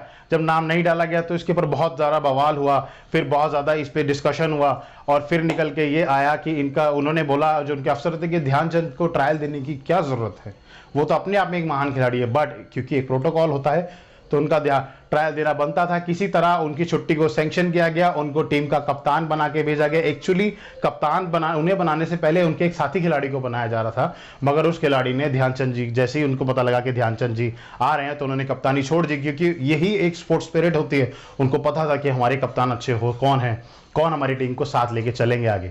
टीम इसी तरह से रवाना हो गई 1936 जर्मनी ओलंपिक्स में पार्ट लेने के लिए। टीम वहां गई तो जिस तरह से आप आज से क्रिकेट मैचेस देखते होंगे, क्रिकेट इतना फेमस है तो प्रैक्टिस मैचेस होते हैं। जब भी किसी टूर पे जाते हैं तो पहले प्रैक्टिस मैच होते हैं। इसी तरह से इंडिया जब वहां पहुंचा, भारत की टीम पहुंची तो जर्मनी ने अपनी बी टीम उतारी। बी टीम, जर्मनी के मैनेजर्स ने, ऑफिसर्स ने बताया कि ये हमारी बी टीम है, हमारी मेन टीम नहीं है, इसके साथ आपका मैच हम प्रैक्टिस मैच करा रहे हैं। तो हमारी टीम ने भी इसको बड़े हल्के में लिया। और हल्के में लेने का क्या नतीजा होता है आपको पता ही होता है कि कहते हैं कि कभी भी अपने शत्रु को, कभी भी विरोधी को हल्के में मत लो। इंडिया जो है वहां पे हार गई। ऐसा दुख का टाइम आया, एक प्लेयर पूरी रात रोया, खाना तक उन्होंने नहीं खाया, किसी के आप कह सकते हैं मुंह से नीचे एक निवाला तक नहीं उतरा। और अगले दिन ध्यानचंद जी ने सबके साथ डिस्कस किया और उन्होंने बोला कि ये तो हमसे बहुत बड़ी गलती हो गई, ये तो हमसे बहुत बड़ी भूल हो गई, मगर अब हम इनको आगे आने वाले सभी मैचेस के अंदर हम दिखाते हैं कि इंडियन टीम क्या कर सकती है। उसके बाद उन्होंने वही करा, टीम पे दर टीमों को हराते गए और फिर आया फाइनल का दौर। फाइनल से एक दिन पहले टीम के 5 खिलाड़ी फीवर से ग्रस्त थे, बुखार से ग्रस्त थे, तबीयत उनकी खराब थी। उनके मैनेजर आए ध्यानचंद जी के पास, उन्होंने बोला कि आपकी तबीयत बहुत खराब लग रही है, कैसे खेलेंगे आप फाइनल? तो उन्होंने कहा कि मेरी तबीयत चाहे कितनी भी खराब हो, मगर मेरे देश को मेरी जरूरत है और मैं एक भारतीय हूं, मैं जरूर खेलूंगा, मेरी टीम को मेरी जरूरत है। और ध्यानचंद जी जो है अगले दिन अपने प्लेयर्स को लेकर फील्ड पे पहुंचे, ये सोच के कि आज तो जर्मनी की दूसरी टीम उतरेगी, जर्मनी की बी टीम जिससे वो हारे थे वो टीम नहीं होगी। मगर जर्मनी ने क्या करा, जर्मनी ने धोखा किया, जर्मनी ने झूठ बोला, जर्मनी ने पूरी की पूरी same team Germany B team उतार दी, क्योंकि उनको था कि हम इनको साइकोलॉजिकली तरीके से उनका मनोबल तोड़ेंगे और उनके सामने वही टीम लाएंगे जिससे वो हारे हैं, ताकि इनका मनोबल टूटे और ये अच्छा प्रदर्शन न कर पाए। ध्यानचंद जी को बहुत गुस्सा आया, बहुत निराशा हुई है देख के, मगर उन्होंने हार नहीं मानी। उन्होंने प्लेयर्स को समझाया और उन लोगों ने खेलना शुरू करा। धीरे धीरे मैच में 1 गोल की बढ़त हुई, 2 गोल की बढ़त हुई। रूप सिंह उनके भाई ने भी बेहतरीन प्रदर्शन किया और धीरे धीरे ये बढ़त जो है वो 6 गोल की हो गई। एक किस्सा एक और हुआ उस गेम के अंदर कि उनका जो गोलकीपर था जर्मनी की टीम का, उसने अपनी स्टिक से ध्यानचंद जी के फेस पे प्रहार किया, मुंह पे प्रहार करा और उनका दांत उसमें टूट गया। वो ग्राउंड से बाहर गए, अपना प्राथमिक उपचार कराया, फर्स्ट एड लिया और इमीडिएटली वो बंदा, सोचो आप क्या सेंस रही होगी देश के लिए, क्या देशभक्ति रही होगी। इमीडिएटली वो ग्राउंड पे आए और उनके साथी बहुत गुस्सा थे। उन्होंने बोला हम ईंट का जवाब पत्थर से देंगे। उन्होंने बोला नहीं, बिल्कुल नहीं। फिर उनमें और आप सब में, हम सब में क्या फर्क रह जाएगा। आज हम वो करेंगे जो इतिहास में किसी ने नहीं किया। आज हम ये दिखाएंगे कि हॉकी खेली कैसे जाती है। आज हम इनको ये दिखाएंगे कि हॉकी के क्या क्या मायने होते हैं। और उसके बाद जो उन्होंने किया, जर्मनी की पूरी टीम का मजाक बन के रह गया स्टेडियम में। जर्मनी की टीम की खिल्ली उड़ती रही, हास्यास्पद हो गई जर्मनी की टीम। वो क्या कर रहे थे, उनके और उनके साथी खिलाड़ी बॉल को बनाते थे और बनाते बनाते धीरे धीरे विरोधी के पाले में ले जाते थे, डी के पास पहुंचते थे, गोल कर सकते थे। ध्यानचंद जी के आगे सिर्फ और सिर्फ गोल ही होता था, गोलकीपर होता था, बट गोल नहीं करते थे। बैक पास देते थे, प्लेयर को दे देते थे, हंसते थे एक चेहरे पे स्माइल लाके कि देखो हम तो तुम्हारे ऊपर कितने गोल मार सकते हैं, बट हम नहीं मार रहे, हम तुम्हें कहते हैं ना बच्चा समझ के छोड़ दिया। तो इस तरह से उन्होंने उनको रिएक्ट कराया और इतना मजाक बना जर्मनी की टीम का। फिर भी मजाक के अंदर भी 2 गोल और पड़े और 8-1 से फाइनल जो है भारत ने जीत लिया भारत ने। हिटलर जो कि मैच लाइव देख रहा था, फर्स्ट टाइम हिस्ट्री में ऐसा हुआ था कि मैच जो ओलंपिक के मैचेस हैं वो टीवी पे दिखाए जा रहे थे, क्योंकि उससे पहले कभी टीवी पे नहीं दिखाई गई। तो सोचिए क्या दौर रहा होगा, क्या लेवल रहा होगा, पूरे विश्व ने लाइव देखा होगा। हिटलर बीच में से ही खिसक गया, बीच में से ही भाग गया अपनी टीम को हारता देखकर। और नेक्स्ट डे, अच्छा कमाल की बात यह है, एक बहुत अच्छी बात इसके साथ ये भी कि 14 अगस्त को ये मैच होना था मगर नहीं हो पाया था और 15 अगस्त को हुआ था। तो 15 अगस्त जो हमारा देश की आज़ादी का दिवस भी बनाया जाता है, आज़ादी में प्राप्त हुई 15 अगस्त के दिन भारत ने उस दिन भी मैच जीता था। 16 अगस्त को जब सब कुछ को रैप अप किया जा रहा था और कहते हैं ना कि एक वो सेरेमनी चलती है जब ओलंपिक खत्म हो जाता है, तब हिटलर ने ध्यानचंद जी को पास बुलाया और पूछा कि तुम भारत में क्या करते हो। तो उन्होंने बताया कि मैं आर्मी के अंदर हूँ। बोले किस पोस्ट पे हो? बोले मैं लैंस नायक हूँ। इतना बड़ा खिलाड़ी, इतना बेहतरीन खिलाड़ी, एक इतने छोटे ओहदे पे है, लैंस नायक है। तुम जर्मनी में आ जाओ, मेरी टीम में आओ, मैं तुम्हें मार्शल बर्फ की पोस्ट दूंगा। तुम्हारी अपनी यूनिफॉर्म देखो, हम तुम्हें हमारी यूनिफॉर्म देखो, हम तुम्हें ऊंचे ओहदे पे रखेंगे। ध्यानचंद जी ने छूटते ही एक जवाब दिया, नहीं, बिल्कुल नहीं, मैं जैसा भी हूं, मैं अपने देश के लिए वफादार हूं, मैं अपना सच्चा देशभक्त हूं, मैं भारत का हूं और मैं भारत के लिए ही जिंदगी भर खेलूंगा, चाहे मुझे किसी भी नौबत पे जाना पड़े। और उन्होंने वो जवाब दिया जिससे हिटलर तक खुद उनकी प्रशंसा करते नहीं थकते। अपने देश वापस आने को जब चल दिए, यही सोच के कि तीसरी बार लगातार गोल्ड लाए हैं, फिर से भव्य स्वागत होगा, फिर से सब कुछ चलेगा। हुआ क्या, जैसे ही एयरपोर्ट पे उतरे क्या हुआ होगा सोचो। 2 लोग, सिर्फ 2 लोग, क्या टाइम रहा होगा वो, सिर्फ 2 लोग उनका स्वागत करने को खड़े थे। इंटरनेशनल टीम, भारत की टीम जो ओलंपिक जीत के आ रही है, सिर्फ 2 लोग उनका स्वागत करने के खड़े थे। शर्म आनी चाहिए, शर्म आनी चाहिए। मतलब उस टाइम पे ऐसा हो गया था कि क्रिकेट का दौर बढ़ना शुरू हो गया था, टेनिस का दौर बढ़ना शुरू हो गया था, प्लेयर्स की आंखों में आंसू आ गए। उन्होंने सोचा ऐसे हालात हो गए हैं हॉकी के कि देश में कोई पूछ नहीं रहा। वापस आए ध्यानचंद जी ने, उसके बाद सारी अपनी जी जान लगा दी नए लड़के तैयार करने में, नए नए लोगों को हॉकी सिखाने में। उसके बाद वो झांसी हीरोज के लिए कई बार खेले, वो अंदर कई टूर्नामेंट छोटे बड़े वो खेलते रहे, डोमेस्टिक तौर पे, इंटरनेशनली भी गए। कई किस्से उनके साथ जुड़े हैं। ऐसे भी किस्से कि जापान में एक बारी उनकी हॉकी को तोड़वा के देखा गया कि इसकी हॉकी तोड़ो, इसमें मैग्नेट लगी हुई है कि बॉल हर बार चिपक जाती है। क्यों इनको जादूगर कहा जाता था, क्यों हॉकी का जादूगर कहा जाता था? क्या जबरदस्त बॉल कंट्रोल था उनका। कहते हैं कि मेरा कोई इतना अच्छा ड्रिबलिंग कंट्रोल नहीं था, मैं ड्रिबलिंग कंट्रोल था, बट ऐसा नहीं था कि बॉल में बिल्कुल चिपका के चलता था, अपने साथ साथ एंड तक जाता था। बट हाँ, मुझे पता होता था कि मैंने पास कहाँ देना है, और जब मैं पास देता था तो मुझे पता होता था कि प्लेयर दूसरी तरफ कहाँ फेंकेगा और मैं वहाँ पहुँच जाता था, बॉल मेरे पास आ जाती थी। उनके बेटे का कहना है, उनका बेटे बताते हैं कि एक बारी क्या हुआ कि एक लेडी उनके पास आई और बोली कि ये लो मेरी छतरी, छाता बंद करके दिया कि आप तो जादूगर हैं हॉकी के, चलिए छतरी से खेलिए, खेल के दिखाइए। पहले तो मजाक में लगे, बट उन्होंने देखा कि वो नहीं मान रही, तो वो करीब आधे घंटे तक सोचिए छाते से खेले और उन्होंने गोल भी दागे। उनके बेटे बताते हैं उनके बारे में और भी कई किस्से कि वो जब उनके बेटे भी हॉकी खेल रहे थे और जब वो न्यूजीलैंड गए तो जो ध्यानचंद जी के साथ खेले थे, उस टाइम पे ओलंपिक खेले थे, वो पुराने खिलाड़ी जो उनसे हारे थे, वो मैगजीन्स लेके आए, वो फोटोज लेके आए कि तुम ध्यान जी के बेटे हो, ये देखो ध्यानचंद जी हमारे साथ खेले थे। उन्होंने बताया, उनके बारे में किस्से बताए कि हमारी गली गली के अंदर ये पर्चे लग गए थे कि ध्यानचंद हॉकी के जादूगर, वो खेलने आ रहे हैं, जादू होने वाला है। जादू देखने के लिए लोग आ रहे थे कि कैसा हॉकी से जादू होता है। तो वो टाइम था हॉकी का, जब हॉकी, जो भारत जो था वो विश्व में ऐसी उसने अपनी इमेज बनाई थी कि सभी देश थर थर कांपते थे हॉकी का नाम लेके।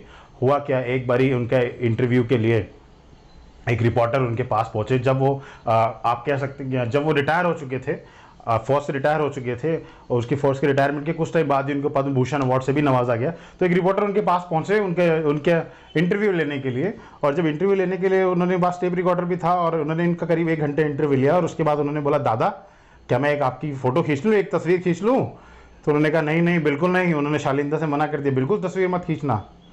क्योंकि वो रिपोर्टर बताते हैं कि मैंने देखा उन्होंने एक जीन्स पहनी हुई थी और टी शर्ट डाली हुई थी, और जीन्स जो है वो कहीं से फट रही थी, पुरानी सी थी, और उन्होंने बोला था कि आप तस्वीर तो खींच के ले जाएंगे, आप छाप देंगे इसको अखबार में, मगर जब बच्चा देखेगा, देश का खिलाड़ी देखेगा कि हॉकी खेलने वाले की क्या स्थिति होती है, तो क्या वो हॉकी खेलेगा?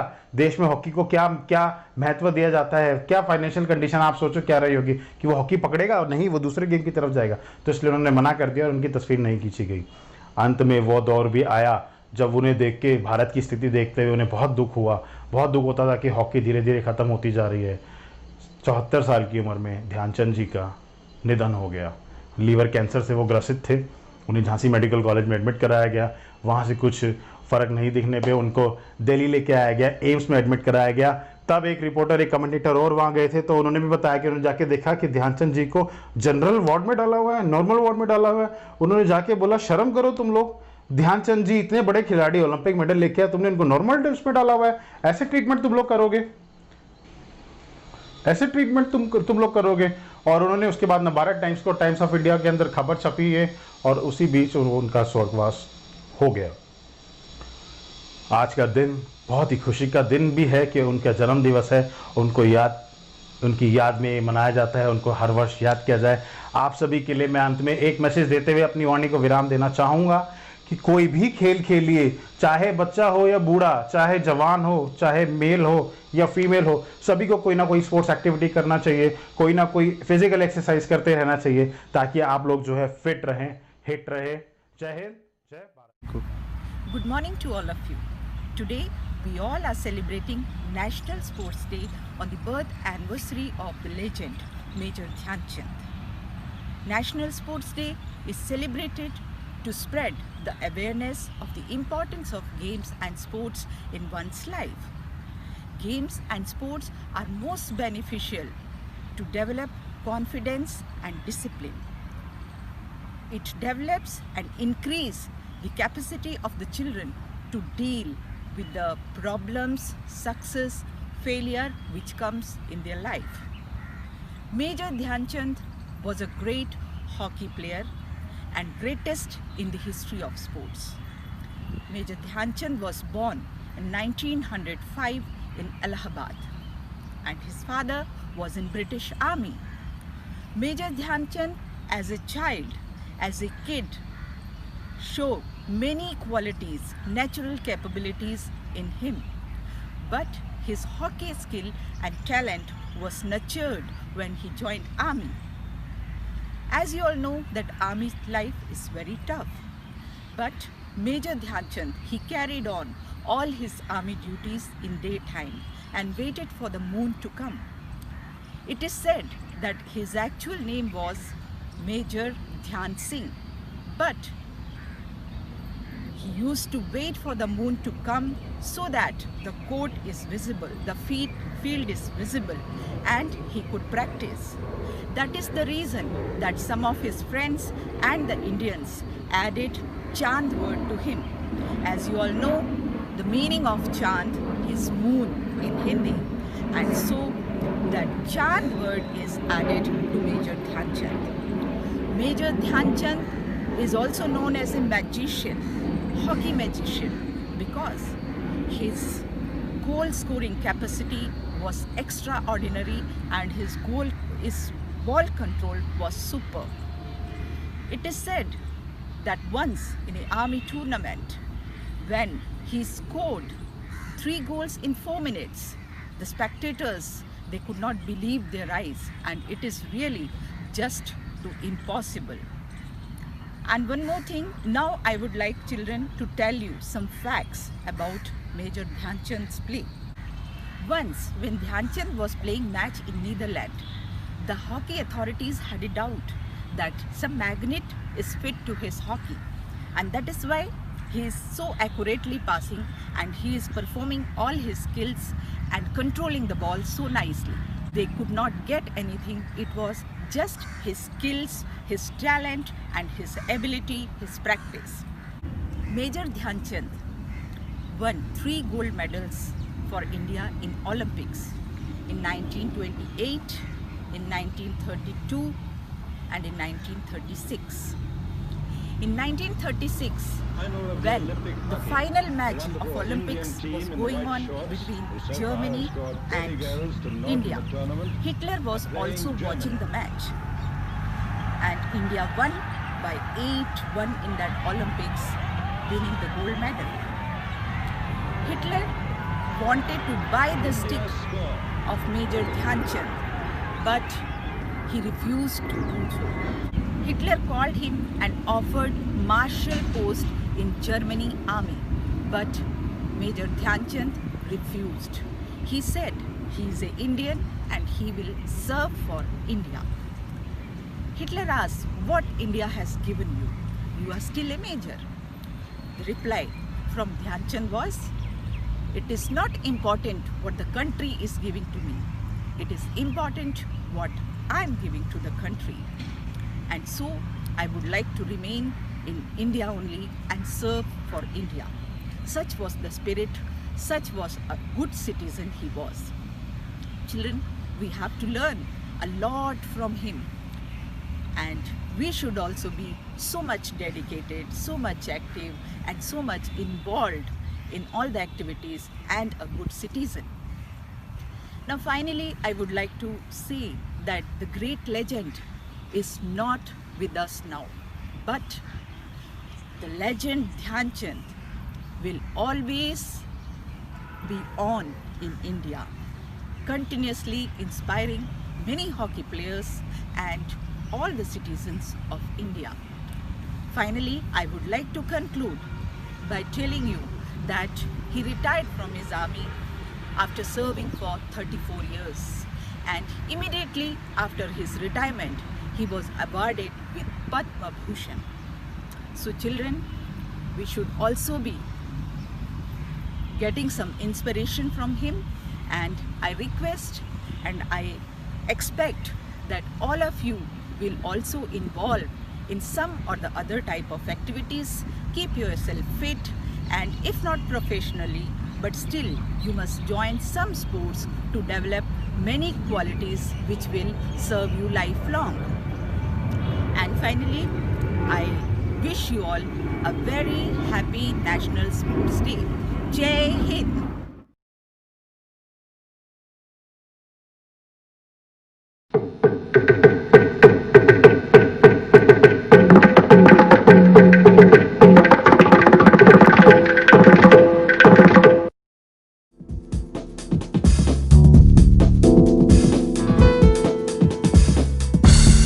हॉकी जगत में भारत का नाम बड़े सम्मान से लिया जाता है।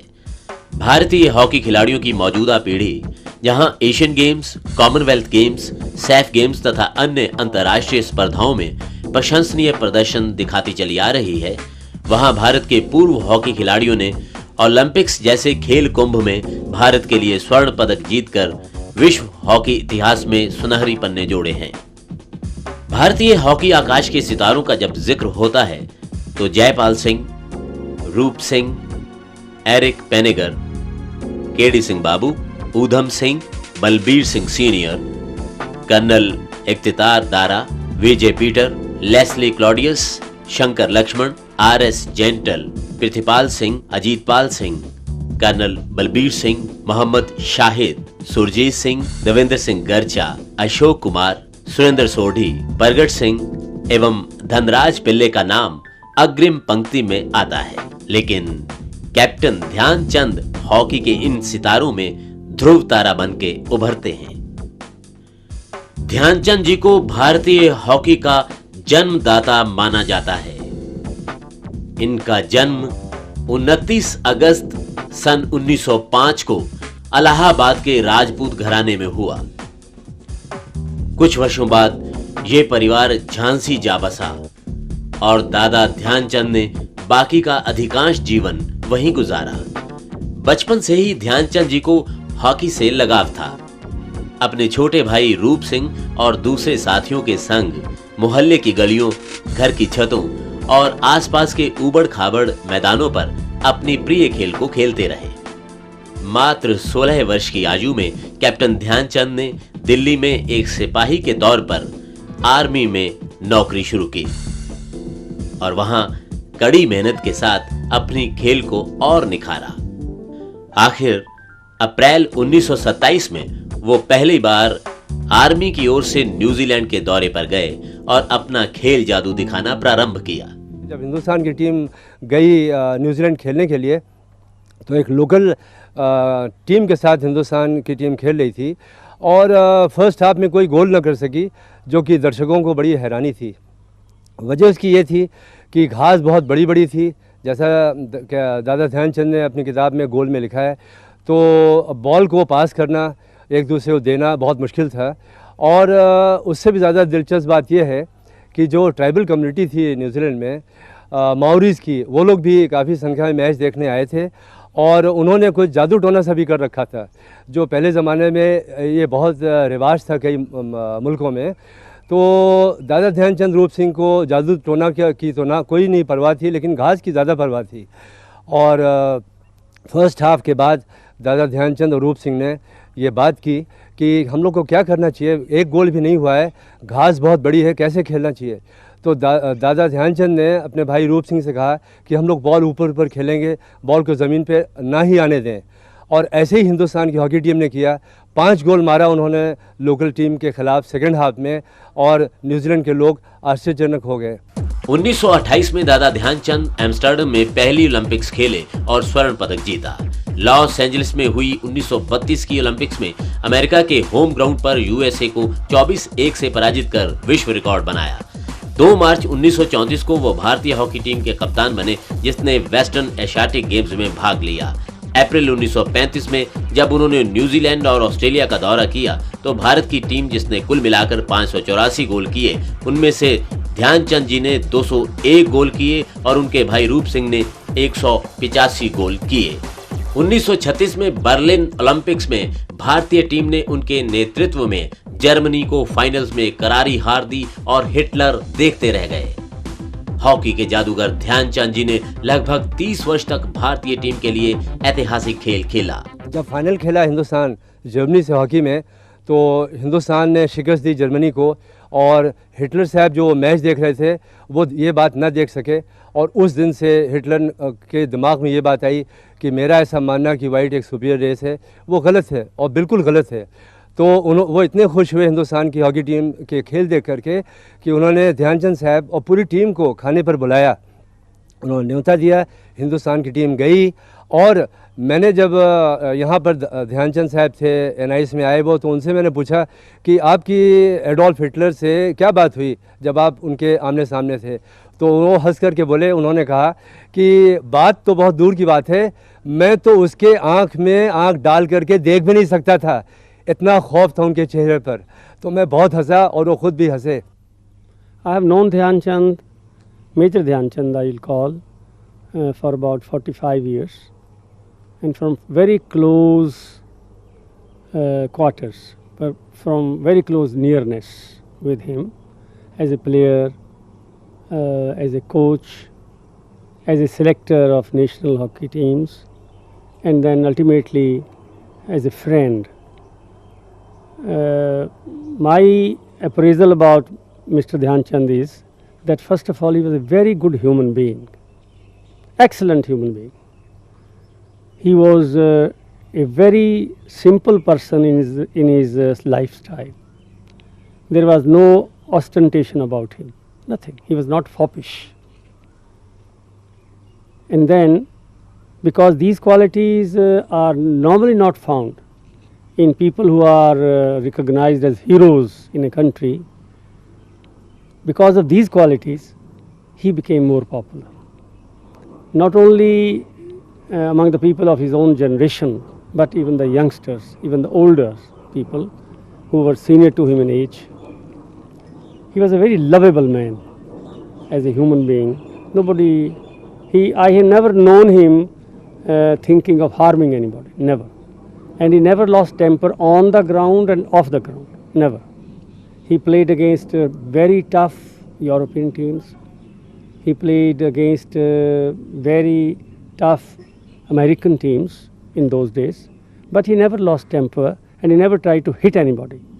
Therefore, bad hockey, as he used to call playing foul is bad hockey, he always avoided and taught others and guided others to play fair hockey, because hockey should be very fair, and if one was trying to hit somebody, hockey is a weapon and it will hurt somebody, it will injure somebody, it will make somebody incapable of playing in future. This was a great merit. वर्ष 1961 Netaji Subhash national institute of sports Patiala में भारतीय खेलों में नया अध्याय जोड़ने जा रहा था। इसी वर्ष इस आकर्षक स्थल पर भारत सरकार द्वारा विभिन्न खेल अनुशासनों में अंतरराष्ट्रीय स्तर के प्रशिक्षक तैयार करने के लिए डिप्लोमा कोर्सेज का शुभारंभ हुआ। NIS पटियाला में इन कोर्सेज का उद्देश्य यह था कि हमारे कोचेज साइंटिफिक तरीके से शिक्षा ग्रहण करें और बाद में भारतीय खिलाड़ियों को विभिन्न अंतरराष्ट्रीय मुकाबलों के लिए जोरदार ढंग से तैयार करें। इस कार्य के लिए भारत सरकार ने विदेशों से निपुण कोचेस को नियुक्त किया। हॉकी के लिए कोच किसको लगाया जाए, ये एक प्रश्न था। जब ये डिप्लोमा कोर्सेज शुरू किए गए तो विदेशी कोचेस की सेवाएं जो थी वो हमने ली, पर हॉकी में क्योंकि देश की सुप्रीमेसी पहले ही मानी जा चुकी थी, तो ये तय हुआ कि हॉकी के लिए एक ऐसे प्रतिभावान खिलाड़ी को जो कि काफ़ी तजर्बा रखता हो और विश्व में ख्याति प्राप्त कर चुका हो, उसको कोच के रूप में यहाँ इन कोर्सेज को करवाने के लिए लिया जाए। तो उस समय दादा ध्यानचंद जी से बढ़कर कोई ऐसी शख्सियत नहीं थी जिसको इस कार्य के लिए चुना जाए। तो दादा ध्यानचंद जी को उस समय पहले ही वर्ष में इस संस्थान में चीफ हॉकी कोच के तौर पे रखा गया और उनके साथ ओलंपियन बालकिशन सिंह जी, जिनके नाम से आप भली भांति परिचित हैं और जो कि 1980 में ओलंपिक गेम्स में भारतीय हॉकी टीम के कोच थे, उनको दादा ध्यानचंद जी के साथ understudy as assistant coach उनको भी रखा गया। I was very lucky to be with Dada Dhyanchand for many years as his understudy assistant coach at NIS Patiala. तो यही वो ग्राउंड है जहाँ पे हमने ये दरख्तों के नीचे ये सारे जो हैं ये ग्राउंड, इनफैक्ट ये ग्राउंड हमने अपने हाथों से बनाई थी। पहले यहाँ पे एक छोटी सी ग्राउंड उधर होती थी, स्टार्ट विद 61 में तो शुरू ही हुआ था और 62 में तकरीबन हमने ये ग्राउंड अपने हाथों से बनाई थी और हमने बहुत टाइम यहाँ पे निकाला है। तो पूरा सारा दिन ही हम तो यहीं निकालते थे। तो उनके साथ रह के खैर सीखना तो है ही, बिकॉज हम लोग क्या बच्चों को सभी को जिसने कुछ सीखना है तो you need a role model. तो दादा was a role model for everyone, as a coach, as a person, as a man. तो सबसे पहले तो मैं दादा का जो मैं समझता हूँ कि वो जो थे वो he was the father of Indian hockey. अब इंडियन हॉकी, हम इंडियन हॉकी क्यों कहते हैं? सभी कहते हैं कि इंडियन हॉकी है, ये है, तो हम इंडियन हॉकी इसको क्यों कहते हैं? हम ब्रिटिश हॉकी क्यों नहीं कहते या जर्मन हॉकी क्यों नहीं कहते?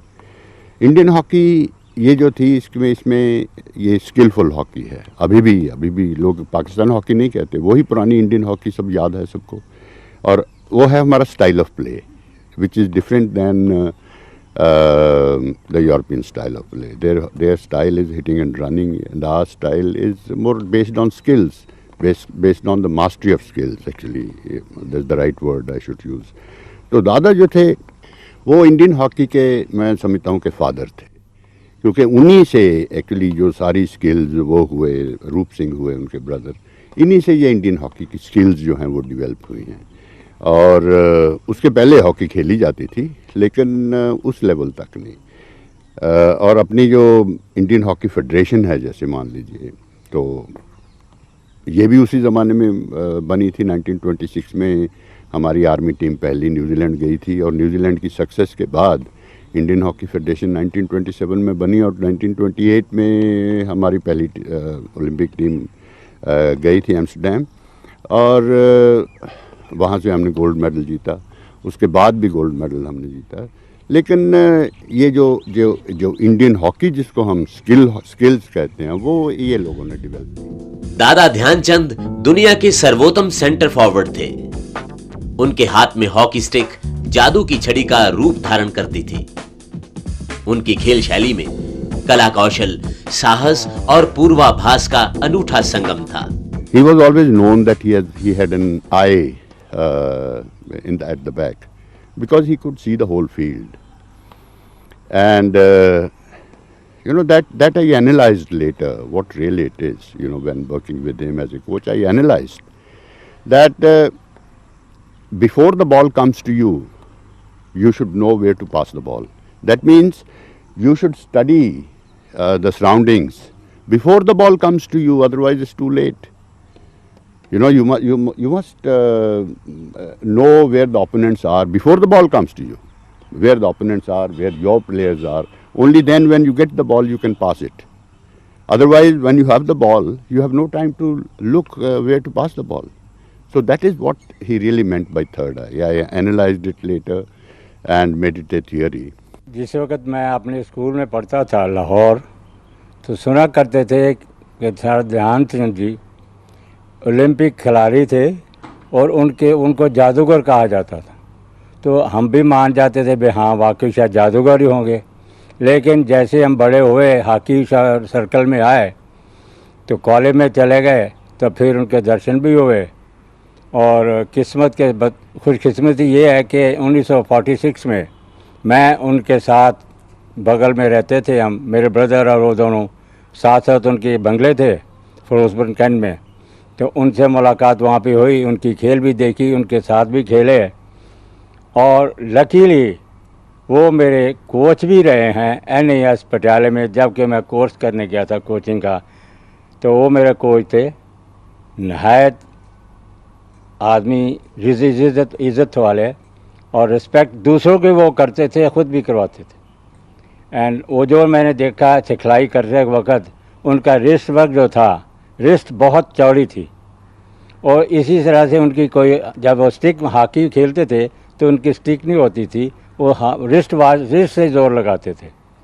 और उनका एक मुद्दा ये था कि गेम में उन्होंने सेंटर लाइन से लेकर 25 लाइन तक अगले की ग्राउंड में उन्होंने बॉल को कैरी नहीं करना, सिर्फ टच करके लेफ़्ट राइट या राइट आउट या लेफ़्ट आउट को फेंक देना है। और 25 लाइन के पहुँच कर फिर उनकी हॉकी में ऐसे जादू था, जैसे कि कहा जाता है, वो कंट्रोल करके खुद गोल कर देते थे। उन्होंने एक मैच में 10-10 गोल भी किए हैं। When he played in America, they thought probably in Germany also, they thought probably there was some magic in his hockey stick, and they even changed his sticks. So that didn't matter much so far Dhyanchand was concerned. Any stick was as good for him as the one with which he was playing. So he was a magic man, like Don Bradman in cricket. Dhyanchand was the same in hockey. Like Pele in football, he was the same in hockey. इस महानतम भारतीय hockey खिलाड़ी को चोटी के खेल प्रशिक्षक होने का जहां गर्व प्राप्त है, वहां वो ओलंपियन अशोक कुमार के पिता भी थे। विश्व विख्यात इस हॉकी जादूगर की याद जहां खिलाड़ियों और खेल प्रेमियों की धड़कन से जुड़ी है, वहां उनकी प्रतिमा को भारत के सर्वोच्च राष्ट्रीय क्रीड़ा स्थलों में सजाया गया है। उनकी यादों को संग्रहालयों में उच्च स्थान दिया गया है। NIS पटियाला में उनके नाम पर खिलाड़ियों के लिए अंतर्राष्ट्रीय स्तर का हॉस्टल भी बनाया गया है। यह इंस्टीट्यूट जो है, इसको दादा ध्यानचंद पे बहुत गर्व है कि वो पहले कोच इस संस्थान में रहे। और इस तरीके से इस हॉस्टल का जो है फाउंडेशन स्टोन रखा गया सन 1976 में, और 1977 में अगस्त में ये हॉस्टल जो है वो कंप्लीट हो गया। तब हमने फिर दादा ध्यानचंद जी को यहाँ आमंत्रित किया कि इस शुभ अवसर पर जबकि उनके नाम से इस हॉस्टल का उद्घाटन होना है तो वो भी इस समय यहाँ मौजूद रहें और बच्चों को आशीर्वाद दें।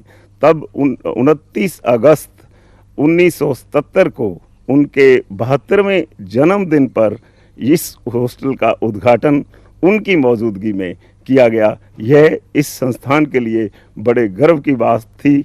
क्यों न हो गर्व ऐसे भारत के महान सपूत पर। Hockey was in his blood, hockey was in his thought, hockey was in his action.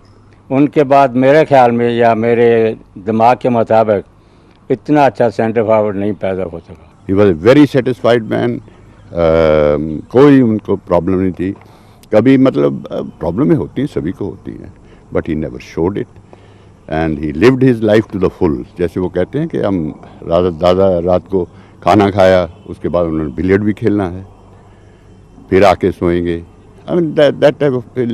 Early morning उठे 4 बजे फिशिंग के लिए चले गए संडे को।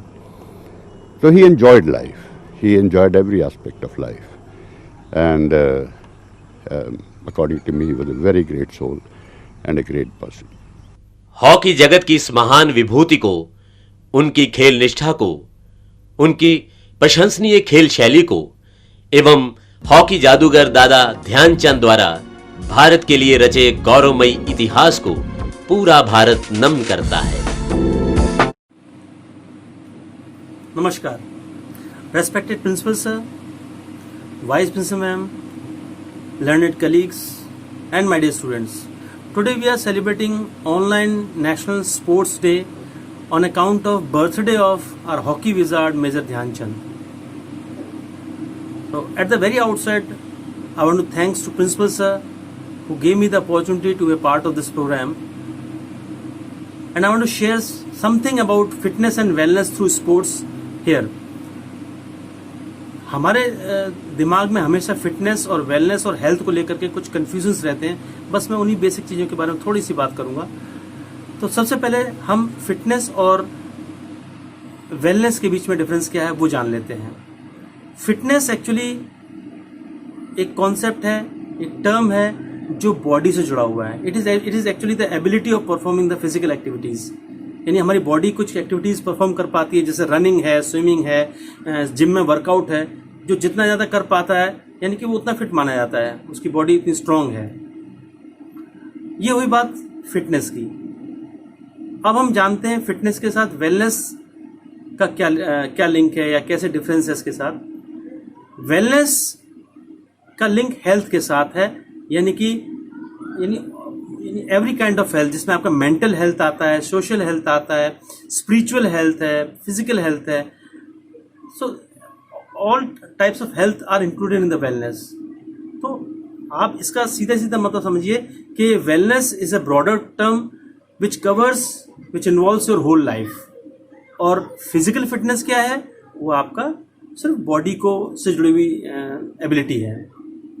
तो ये दोनों के बीच में बेसिक डिफरेंस हुआ। अब हम डिफरेंस जान लेते हैं फिटनेस और हेल्थ के बीच में। So what is the difference between physical fitness and being healthy और बीइंग फिट। अक्सर क्या है, लोग इसको फिट को और हेल्दी को एक जैसा समझ लेते हैं। किसी व्यक्ति को हम बोल देते हैं कि वो फिट है, वो हेल्दी है, या बच्चे आपस में बोल देते हैं कि वो फिट है, इसका मतलब वो हेल्दी है। लेकिन ये दोनों एक दूसरे से अलग अलग चीज़ें हैं। कोई व्यक्ति हेल्दी हो सकता है तो ज़रूरी नहीं है वो फिट हो, और कोई व्यक्ति फिट हो सकता है तो ज़रूरी नहीं है वो हेल्दी हो। ये दोनों चीज़ें एक दूसरे से थोड़ा अलग हैं, ठीक है। दोनों की इम्पोर्टेंस है अपनी जगह पर, तो ये बात हमेशा ध्यान में रखना है, ठीक है। तो इसके अलावा आप किसी भी एक व्यक्ति से पूछें, मैं हेल्थ के बारे में बात कर रहा हूँ इस वक्त, किसी व्यक्ति से पूछें या समझ लीजिए आप किसी यंग एज के बच्चे से पूछें तो वो आपको हेल्थ की परिभाषा कुछ और देगा। आप यंग गर्ल से पूछेंगे कुछ और बोलेगी। यंग एज का जो बॉय है वो बोलेगा आपसे कि बहुत ज़्यादा देर तक वर्कआउट करना जिम में, वो जो भी कर सकता है इस चीज़ को, वो हेल्दी है। तो यानी कि ज़्यादा लोड लेना, ज़्यादा वर्क उठाना, ज़्यादा वर्कआउट करना, वो हेल्थ का पॉइंट मानता है। अब गर्ल से पूछते हैं, यंग गर्ल से, तो वो बोलेगी कि डाइटिंग और डाइट शेड्यूल, बैलेंस डाइट और taking care of the body, ये सारा हेल्थ पॉइंट ऑफ व्यू से उसको मानेंगे कि ये वही हेल्थ होता है कि आप बैलेंस डाइट लें, अपने जो है अपने बॉडी का ख्याल रखें, ठीक है ना, तो उसको वो हेल्थ ही मानेंगे। अगर आप किसी एज ओल्ड व्यक्ति से बात करें तो वो क्या मानेगा, वो कहेगा कि fresh air, environment, pollution free environment हो, आपका प्योर ड्रिंकिंग वाटर हो, सीजनल फ्रूट्स एंड वेजिटेबल्स हैं, अगर आप ये सब ले रहे हैं, इसके साथ जी रहे हैं, तो आप हेल्दी हैं। तो यानी कि हेल्थ की जो परिभाषा है वो पर्सन टू पर्सन डिफर करती है, ठीक है।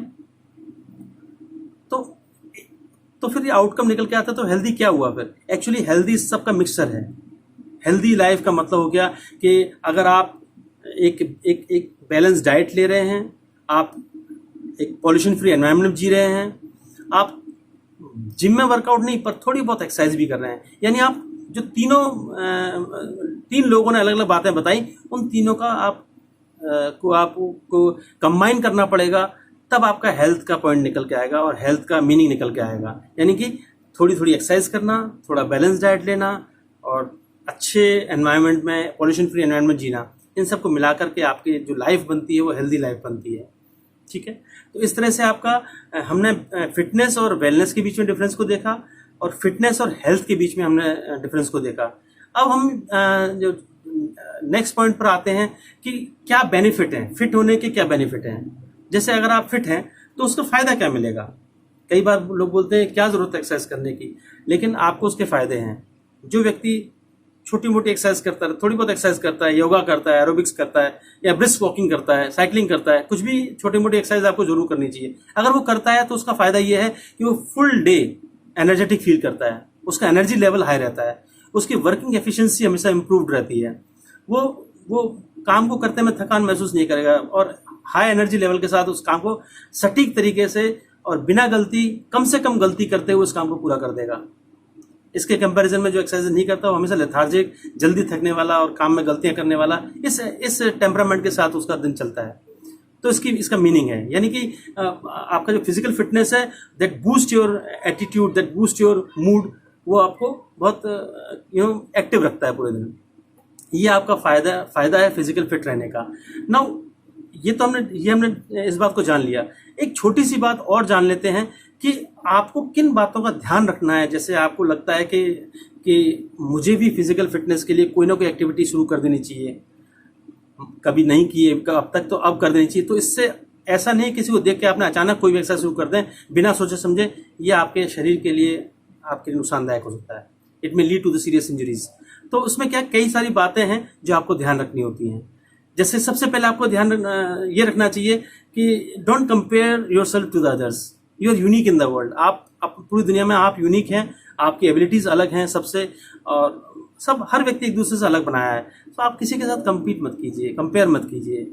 आपके बॉडी को क्या सूट करता है, आपके टेम्परामेंट को क्या सूट करता है, आप किस में खुशी महसूस करते हैं, उसको देखिए। मतलब आप कंफर्टेबल किस फिजिकल एक्टिविटी से आते हैं। जैसे फॉर एग्जांपल हो सकता है कि एक व्यक्ति को योगा बहुत पसंद हो, उसी एज के व्यक्ति को, मतलब यंग एज की बात कर रहे हैं हम, एक व्यक्ति को योगा पसंद है और उसी व्यक्ति को उसी एज के व्यक्ति को, दूसरे व्यक्ति को सेम एज के जिम जाना पसंद है। तो दैट ऑल्सो डिपेंड्स कि आपका माइंड जो है कहाँ सेटिस्फेक्शन फील करता है। हमें इसका ध्यान रखना चाहिए। किसी को कॉपी नहीं करना चाहिए। किसी को जो है एरोबिक्स पसंद है, किसी को जो है अपना साइकिलिंग पसंद है, किसी को स्विमिंग पसंद होता है। तो ये अपना टेम्परामेंट के साथ ही आपको फिजिकल एक्टिविटी में इन्वॉल्व होना चाहिए। ये नहीं आपने किसी बॉडी बिल्डर को देख लिया और आपने उसको इम्प्रेस होकर आपने देखा नहीं आपका बॉडी रिक्वायरमेंट क्या है, आपके फिजिकल जो है बॉडी क्या कहती है, और आपने बिना किसी से जाने पूछे अपने स्टार्ट कर दिया और आपने अपनी बॉडी में नुकसान उससे हो जाता है। तो ये ज़रूरी है कि आप किस में सेटिस्फाइड फील होते हैं, कौन सी एक्सरसाइज आपको अच्छी लगती है, आप उसको देख करके और सोच करके उसमें इन्वॉल्व होना चाहिए। नाउ तीसरी बात आपको ये है कि आपका एम क्या है। मतलब कोई भी आप फिजिकल फिटनेस के लिए कोई भी एक्टिविटी आप शुरू करते हैं तो ये ज़रूर सोचें कि उसमें आपका एम क्या है, what you want to achieve by doing this activity. यानी आपका क्या सिर्फ ओवरऑल हेल्थ है उसका एम। एक तो ये बात हो सकती है कि आप सिर्फ हेल्थ के लिए कर रहे हैं कि आपको बस एक्टिव रहें, या फिर आपको कोई वेट मैनेजमेंट है, या पर्टिकुलर कोई आपका स्पाइन प्रॉब्लम है तो आप वही एक्सरसाइज कर रहे हैं, मतलब आपका पर्टिकुलर गोल के साथ आपके पास फिजिकल एक्टिविटी आपको शुरू करनी चाहिए। आपका गोल होना चाहिए, आपको पता होना चाहिए आप एक्सरसाइज क्यों कर रहे हैं, ठीक है। आप बिना जाने बिना बुझे बिना उसके आपको शुरू नहीं करना चाहिए। You must be aware of और the aim of doing the exercises, ठीक है। नेक्स्ट बात आपको ध्यान में रखनी चाहिए कि आपको कभी भी एक्सरसाइज कोई भी एक्सरसाइज आप इसमें इन्वॉल्व होते हैं, यू जस्ट टेक गाइडेंस और you seek help from your physiotherapist, from your trainer, from your family doctor. उससे हमेशा एक फिजिकल एक्सरसाइज शुरू करने से पहले जरूर कंसल्ट करना चाहिए कि मैं इस तरह की एक्सरसाइज कर सकता हूँ कि नहीं, या ये ठीक रहेगा कि नहीं, ये आपको कंसल्ट जरूर करना चाहिए। ये बातें कुछ बहुत जरूरी बातें हैं जो आपको हमेशा ध्यान में रखनी चाहिए before you involve in some kind of physical activities. Last but not least मैं आपसे डिस्कस ये करूंगा कि आपके लाइफ में डिसिप्लिन होना बहुत जरूरी है। चाहे वो यहाँ तो खैर हम स्पोर्ट्स की बात कर रहे हैं, लाइफ के किसी भी फील्ड में आप देखें तो अगर आप डिसिप्लिन नहीं हैं तो आप में कंसिस्टेंसी नहीं होगी, आपके अंदर कंटिन्यूटी नहीं होगी। तो डिसिप्लिन आपके अंदर एक कंसिस्टेंसी कंटिन्यूटी लेके आता है जो स्पोर्ट्स में बहुत ज़रूरी है, बहुत मायने रखती है। स्पोर्ट्स में क्या, हर फील्ड में मायने रखती है। तो अपनी लाइफ को डिसिप्लिन बनाइए। डिसिप्लिन बनाने का सेंस उसका तरीका ये है कि आपने अगर कोई डेली रूटीन का चार्ट बनाया हुआ है then you must adhere to that, you should follow that daily routine. और अगर आपने कोई डाइट चार्ट बनाया हुआ है तो उस डाइट चार्ट को फॉलो कीजिए। अक्सर देखा यह जाता है कि किसी ने कोई डाइट चार्ट बनाया है और आपने उसमें 6 डेज को उसको बहुत रिजिडली फॉलो किया और 7th डे संडे को जाकर के आपने मार्केट में जंक फूड खा लिया। आपका जो 6 डे की जो सारी मेहनत है वो सब बेकार हो जाती है। बॉडी वापस बहुत जल्दी से जो है वो वेट गेन कर लेती है और उसके जो है मतलब बैड इम्पैक्ट सामने आ जाते हैं, मतलब उसका कोई मीनिंग नहीं रहता। तो कहने का मतलब जब आप कोई डाइट चार्ट है या कोई आपका डेली रूटीन का टाइम टेबल है तो आप उसको डिसिप्लिन के साथ फॉलो कीजिए। बस इन्हीं शब्दों के साथ मैं आप सबसे विदा लूँगा और मैं ये प्रे करूँगा कि आप फिट रहें, आप खुश रहें, आप हमेशा जो है हैप्पीनेस के साथ मतलब हंसते हुए अपने समय को, अपने सभी कामों को करें। इससे क्या है, आपके पॉजिटिव वेव्स आपके बॉडी में रहते हैं। इन्हीं शब्दों के साथ जय हिंद, धन्यवाद। Good morning, fitness lovers. To jump to conclusion, to give your best shot, the ball is in your court. और कुछ हिंदी में भी, बाएं हाथ का खेल, खेल खेल में। ये स्पोर्ट्स के शब्द मुहावरों में कैसे? जी हाँ, यही आकर्षण है खेलों का हमारे जीवन में कि हमारी भाषा में भी, हमारे मुहावरों में हम इन शब्दों का इस्तेमाल किए बिना नहीं रह सकते हैं। इसीलिए आज मैं थोड़ी सी आपसे स्पोर्ट्स के बारे में बात करूंगी। खेल या स्पोर्ट्स प्राणियों को शुरू से ही रोमांचित करता रहा है। ये इसका आकर्षण, इसका महत्व जिंदगी में आज से नहीं, प्राचीन काल से, जब से मानव जीवन है तब से है। किंतु इसमें एक रुकावट है और वो रुकावट है उम्र से रिलेटेड। न जाने क्यों जब भी स्पोर्ट्स का जिक्र होता है हम उसे बच्चों से, छोटे बच्चों से रिलेटेड ही हम उसे सीमित कर देते हैं। बड़ों की बात आती है तो या तो हम उसको समाज या संस्कृति का हवाला दे देते हैं और या फिर कई बार हम उसे हास्यास्पद भी बना देते हैं। ऐसा भी होता है कि हम खुद ही बहाने बना देते हैं कि अरे अब तो हमारी उम्र होगी, अब हम कैसे खेलेंगे, ये तो हमारी भगवान का नाम लेने की उम्र है। मेरे हिसाब से स्पोर्ट्स या कोई भी काम जब हम अपनी ज़िंदगी में करते हैं तो वो अगर हम ईमानदारी, श्रद्धा और तपस्या से करते हैं, वो भी एक ईश्वर का नाम लेना है।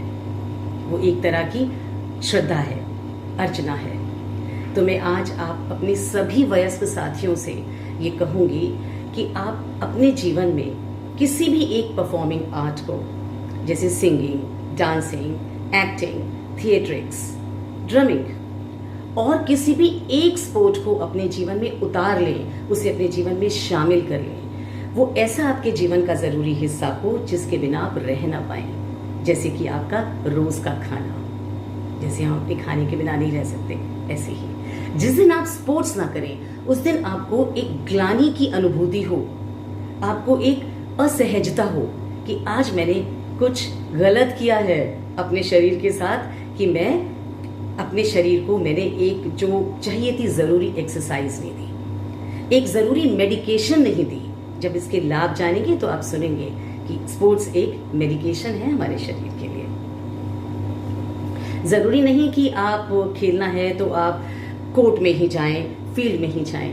अगर आप नहीं खेल पा रहे हैं तो आप घर में बैठ के indoor games like carrom, ludo and chess, इस तरह के गेम्स भी खेलें। इनका फ़ायदा भी आप जानेंगे। देखिए, एक तंदुरुस्त शरीर को एक तंदुरुस्त दिमाग की ज़रूरत होती है।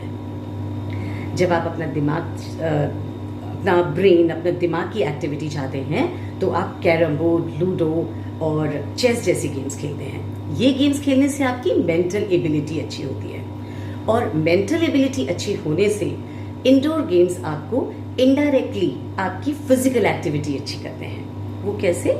जब आपका ब्रेन का एक्सरसाइज होता है, you feel happy, you feel inspired, और जब हम प्रेरित फील करते हैं, हम ऐसा महसूस करते हैं कि हम खुश हैं, तो हमारा फिजिकल एक्टिविटी करने का भी मन करता है। तो इस तरह से आपको इंडोर गेम्स अल्टीमेटली आपको दूसरी शारीरिक व्यायाम करने के लिए भी, दूसरे खेल खेलने के लिए भी प्रेरित करेंगे।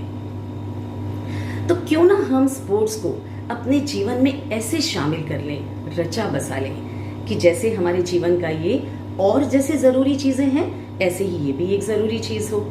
तो आइए इसके देखते हैं थोड़े से लाभ। मैं इसके सारे लाभ नहीं यहाँ पे उसकी चर्चा करूँगी, क्योंकि सामान्य रूप से हम सभी जानते हैं, और दूसरी बात, स्पोर्ट्स के लाभ असीमित हैं। मैं उनको अगर उनका यहाँ पे जिक्र करूँगी तो समय कम पड़ जाएगा, इसीलिए मैं कुछ कम चर्चित लाभ और थोड़ी से अन्य लाभ की चर्चा करूँगी। सो पहला, डिप्रेशन दूर करता है स्पोर्ट्स। आप जानते हैं कि कई बार हमारी मेंटल स्टेट होती है कि सब कुछ हमारे पास होता है पर हम फिर भी खुश नहीं रहते, हम दुखी रहते हैं। ये एक मेंटल प्रॉब्लम हो जाती है। जब आप कोई स्पोर्ट में अपने आप को डालते हैं तो आप धीरे धीरे आप पाते हैं कि आप अपने डिप्रेशन या अवसाद पे भी काबू पा लेते हैं। अगर आप कुछ भी नहीं कर पा रहे हैं, आप ब्रिस्क वॉकिंग भी करते हैं, तो आपके साइड में चलते हुए आप किसी वॉकर के साथ एक छोटा सा अपने दिमाग में कंपटीशन डाल लेते हैं और आप ब्रिस्कली वॉक करते हैं, आप रियलाइज करते हैं कि छोटी सी एक हैप्पीनेस मिलती है, which leads to the recovery of your depression. Next comes in line strategizing, planning. आप जिस प्रकार हमें अपने जीवन में हर योजना बनाने की ज़रूरत होती है ना, इसी तरह हम स्पोर्ट्स में भी योजना बनाते हैं। मैं आपको टेबल टेनिस का एग्जाम्पल देती हूँ, बिकॉज दैट्स माई गेम। एक सामने वाला जो आपका अपोनेंट है, उसकी टेक्निक्स के हिसाब से मैं अपने शॉट्स प्लान करती हूँ। कोई भी प्लेयर ऐसे ही प्लान करता है। तो जब मैं टेबल में खेलने जा रही हूँ, उससे पहले मेरे दिमाग में एक प्लानिंग है, एक फॉर्मेट है, एक फ्रेमवर्क है। ये आपको बहुत डिसिप्लिन करता है लाइफ में, आपके दूसरे काम को ऑर्गेनाइज करने में मदद करता है। अगला है टीम स्पिरिट। देखिए, हम सभी जानते हैं हम अकेला कोई नहीं रह सकते हैं। दुनिया ही एक बड़ी टीम है और हमें इस बड़ी टीम में रहना है, तो हम क्यों ना शुरुआत एक अच्छे तरीके से एक स्पोर्ट्स की टीम से करें। क्या आपने कभी देखा है कि किसी भी गेम में, किसी का भी, नॉट पर्टिकुलर, जो कोई एक एक्स्ट्रा प्लेयर्स होते हैं जो एक अमुक खेल खेल भी नहीं रहे हैं, एक मैच खेल भी नहीं रहे हैं, बाहर बैठे हैं, वो किस प्रकार उस टीम से अपने आप को संबंधित महसूस करते हैं, उस टीम की हार और जीत में अपने आप को पूरा शामिल महसूस करते हैं, वो है टीम स्पिरिट। अगला है जरूरी एग्रेशन। एग्रेशन या एक अच्छा, एक पॉजिटिव एंगर जिंदगी में जरूरी है, जिससे कि ये आपको आपके शोषण से भी बचाता है, ये आपको सक्सेसफुल होने में भी मदद करता है। तो जब आप स्पोर्ट्स में आप एग्रेसिव होते हैं, वो आपको विन दिलाता है, वो आपको विक्ट्री दिलाता है। एग्रेशन भी एक जरूरी इमोशन है। सो अगला है गोल सेट करना। जब आप कोई भी, हम अपने जीवन में भी अपने गोल सेट करते हैं कि हमारे, कुछ लोग डायरी लिखते हैं, कुछ लोग अपने कहीं भी उसको प्लानिंग कर रहे हैं। इसी तरह से हम स्पोर्ट्स में भी गोल सेट करते हैं कि इस महीने मेरे ये शॉट सीखना मेरा गोल है, अगला महीने मुझे उस अपोनेंट को हराना मेरा गोल है। तो ये गोल सेट करना जिंदगी को बहुत सुंदर बनाता है। जिंदगी आखिर गोल सेट करना ही तो है। So keep playing, be fit, wish you fitness and wellness. Thank you very much. Hello जैसे कि आप सभी जानते हैं कि आज है 29 अगस्त यानी birth anniversary of the legend, the wizard of Indian hockey, major Dhyanchand ji. अब मेजर ध्यानचंद जी के बारे में तो हम सभी जानते ही हैं, तो चलो आज बात करते हैं फिट एट होम की। अब मोस्टली इंडिया में जो है corona cases more than 3 lakh है, लेकिन फिर भी उसमें से कुछ केसेस जो है हमारे रिकवर हो चुके हैं। लेकिन जब हम घर में रहकर भी फिट रह सकते हैं तो हम क्यों बाहर जाने का रिस्क लें?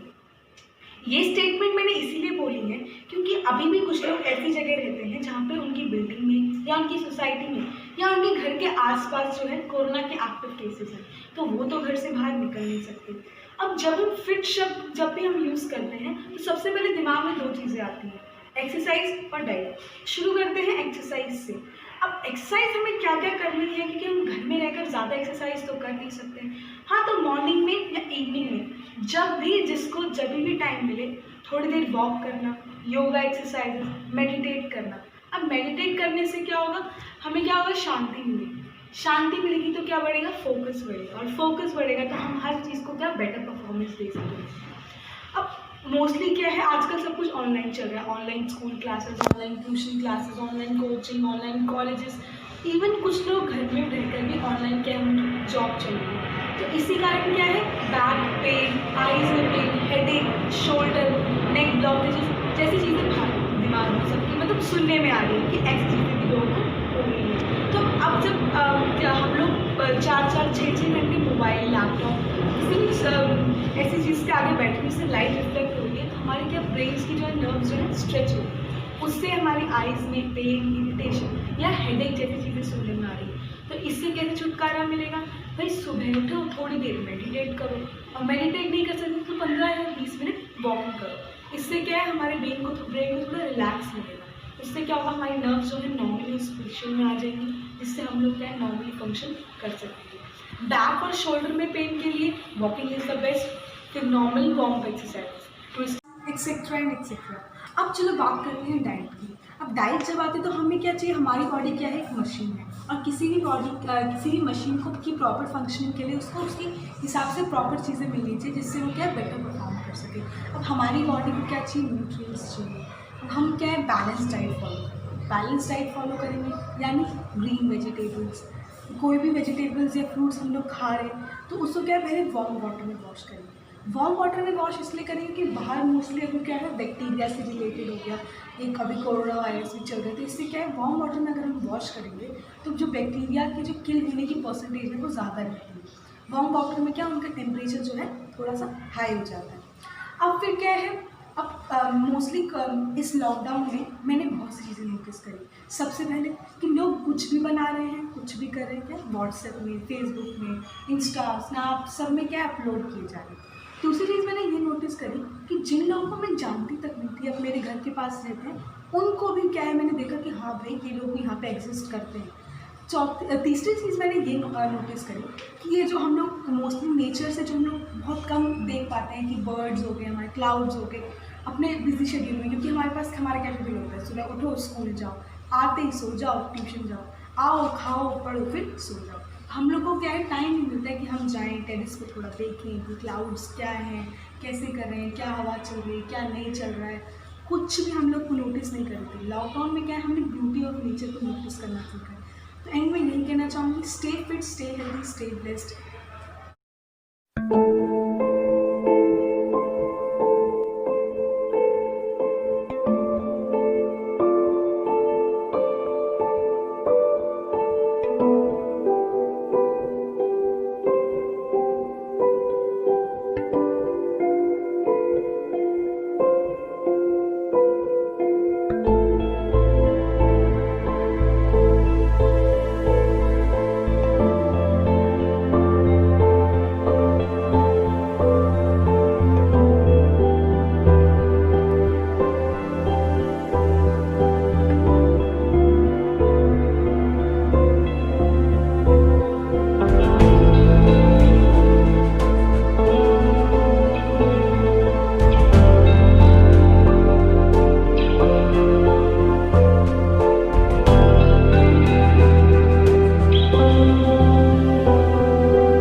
केंद्रीय विद्यालय, तुम्हारा केंद्रीय विद्यालय। मेरा केंद्रीय विद्यालय, तुम्हारा केंद्रीय विद्यालय। मानवता निर्माण करे हमारा केंद्रीय विद्यालय। मेरा केंद्रीय विद्यालय, तुम्हारा केंद्रीय विद्यालय। मेरा केंद्रीय विद्यालय, तुम्हारा केंद्रीय विद्यालय।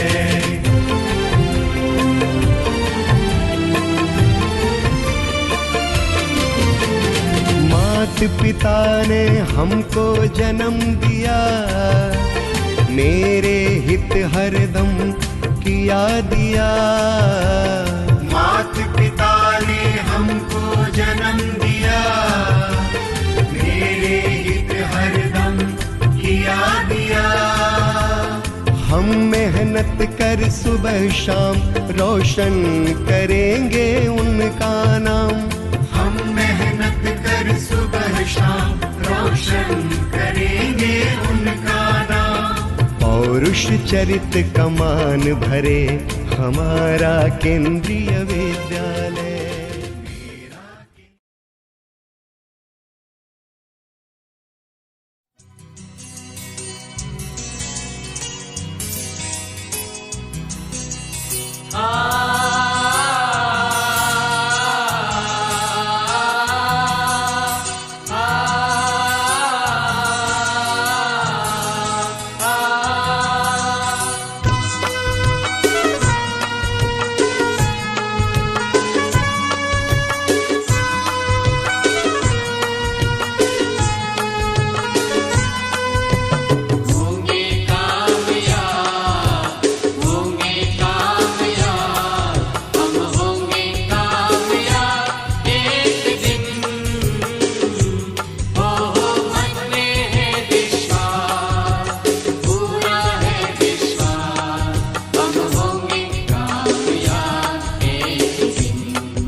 आदरणीय प्राचार्य जी, उप प्राचार्य जी, विशिष्ट अतिथिगण, विद्वान साथियों एवं प्यारे बच्चों, आज हम यहाँ सभी एकत्रित हैं हॉकी के जादूगर स्वर्गीय मेजर ध्यानचंद जी के जन्मदिन को मनाने के लिए, जिसे हम राष्ट्रीय खेल दिवस के रूप में मनाते हैं। ध्यानचंद जी का जन्म 29 अगस्त 1905 को प्रयागराज में हुआ था। इनके पिताजी एवं भाई भी हॉकी के जाने माने खिलाड़ी थे। मेजर ध्यानचंद जी के नेतृत्व में भारतीय हॉकी टीम ने 1928, 1932 और 1936 के ओलंपिक खेलों में स्वर्ण पदक प्राप्त किया था। मेरा सौभाग्य है कि आज के कार्यक्रम में धन्यवाद ज्ञापन के लिए मुझे अवसर दिया गया है समस्त विद्यालय परिवार की ओर से, और मैं सर्वप्रथम मैडम छाया अध्यक्ष जी को धन्यवाद देना चाहूँगा। मैडम, हम आपके अति आभारी हैं। आपने विशिष्ट अतिथि बनकर हमारे कार्यक्रम की शोभा बढ़ाई और बच्चों को बहुमूल्य विचारों से अवगत कराया। आपने विभिन्न राष्ट्रीय एवं अंतर्राष्ट्रीय खेल कूद प्रतियोगिताओं में भाग लिया और देश का गौरव बढ़ाया। आपके विशिष्ट योगदान के लिए सन 1991 में भारत सरकार ने अर्जुन पुरस्कार, सन 2015 में पश्चिम बंगाल सरकार ने बांग्लार गौरव सम्मान और सन 1917 में भारत सेवा रत्न से सम्मानित किया गया। मैडम, बहुत बहुत धन्यवाद। मैं विशिष्ट अतिथि श्री अजय कुमार बंसल जी का धन्यवाद करना चाहूँगा कि आपने अपने बहुमूल्य समय से समय निकालकर हमारे कार्यक्रम में शामिल होकर हमारा गौरव बढ़ाया। आप वर्तमान में भारतीय खेल कूद प्राधिकरण में कोच के पद पर कार्यरत हैं और मेजर ध्यानचंद स्टेडियम नई दिल्ली में पदस्थ हैं। आपके हॉकी के क्षेत्र में विशेष योगदान के लिए आपको भारत सरकार ने द्रोणाचार्य पुरस्कार से सम्मानित किया। सर, बहुत बहुत धन्यवाद। मैं विशिष्ट अतिथि श्री देवेश चौहान जी का आभारी हूँ कि उन्होंने हमारे कार्यक्रम में शामिल होकर के अपने अनुभवों से विद्यार्थियों से साझा किया और उनका मार्गदर्शन किया। हॉकी के क्षेत्र में आपके सराहनीय योगदान के लिए 2001 में उत्तर प्रदेश सरकार को लक्ष्मण पुरस्कार, 2003 में भारत सरकार का अर्जुन पुरस्कार और 2005 में उत्तर प्रदेश सरकार का यश भारती पुरस्कार प्रदान किया गया। मैं धन्यवाद देना चाहूँगा विद्यालय के सम्मानित प्राचार्य श्री सतीश कुमार जी को, जिनके कुशल नेतृत्व में इतने सफल एवं सुंदर कार्यक्रम की परिकल्पना हुई, उसे क्रियान्वित किया जा सका। मुझे आशा ही नहीं बल्कि पूर्ण विश्वास है कि सर का मार्गदर्शन हमें सदैव मिलता रहेगा। मैं धन्यवाद देना चाहूँगा दोनों उप प्राचार्य को, जिन्होंने समय समय पर अपने बहुमूल्य सेवाओं से कार्यक्रम को सफल बनाने में योगदान दिया। मैं धन्यवाद देना चाहूँगा दोनों साथियों आईडी सोनी और प्रतिमा मेनन जी को, जिन्होंने अपने बहुमूल्य विचारों से हमें अवगत कराया और बच्चों का मार्गदर्शन किया। मैं धन्यवाद देना चाहूँगा प्रथम पाली के खेलकूद शिक्षक श्री मनीष जी एवं द्वितीय पाली की शिक्षिका शोभना मैडम जी का, जिनके अथक परिश्रम से यह कार्यक्रम सफल हो सका। आप दोनों को बहुत बहुत धन्यवाद। मैं सभी अभिभावकों का आभार व्यक्त करता हूँ कि आपने कार्यक्रम में शामिल होकर के कार्यक्रम की शोभा बढ़ाई। आप सभी का बहुत बहुत धन्यवाद। और अंत में सभी विद्यार्थियों को भी धन्यवाद, जिन्होंने विभिन्न कार्यक्रमों में भाग लेकर इस कार्यक्रम को सफल बनाया। और बस अंत में इतना ही कि इस विषम परिस्थिति में संयम बरतें, घर में रहें, स्वस्थ रहें, सुरक्षित रहें और मस्त रहें। धन्यवाद। जय हिंद, जय भारत।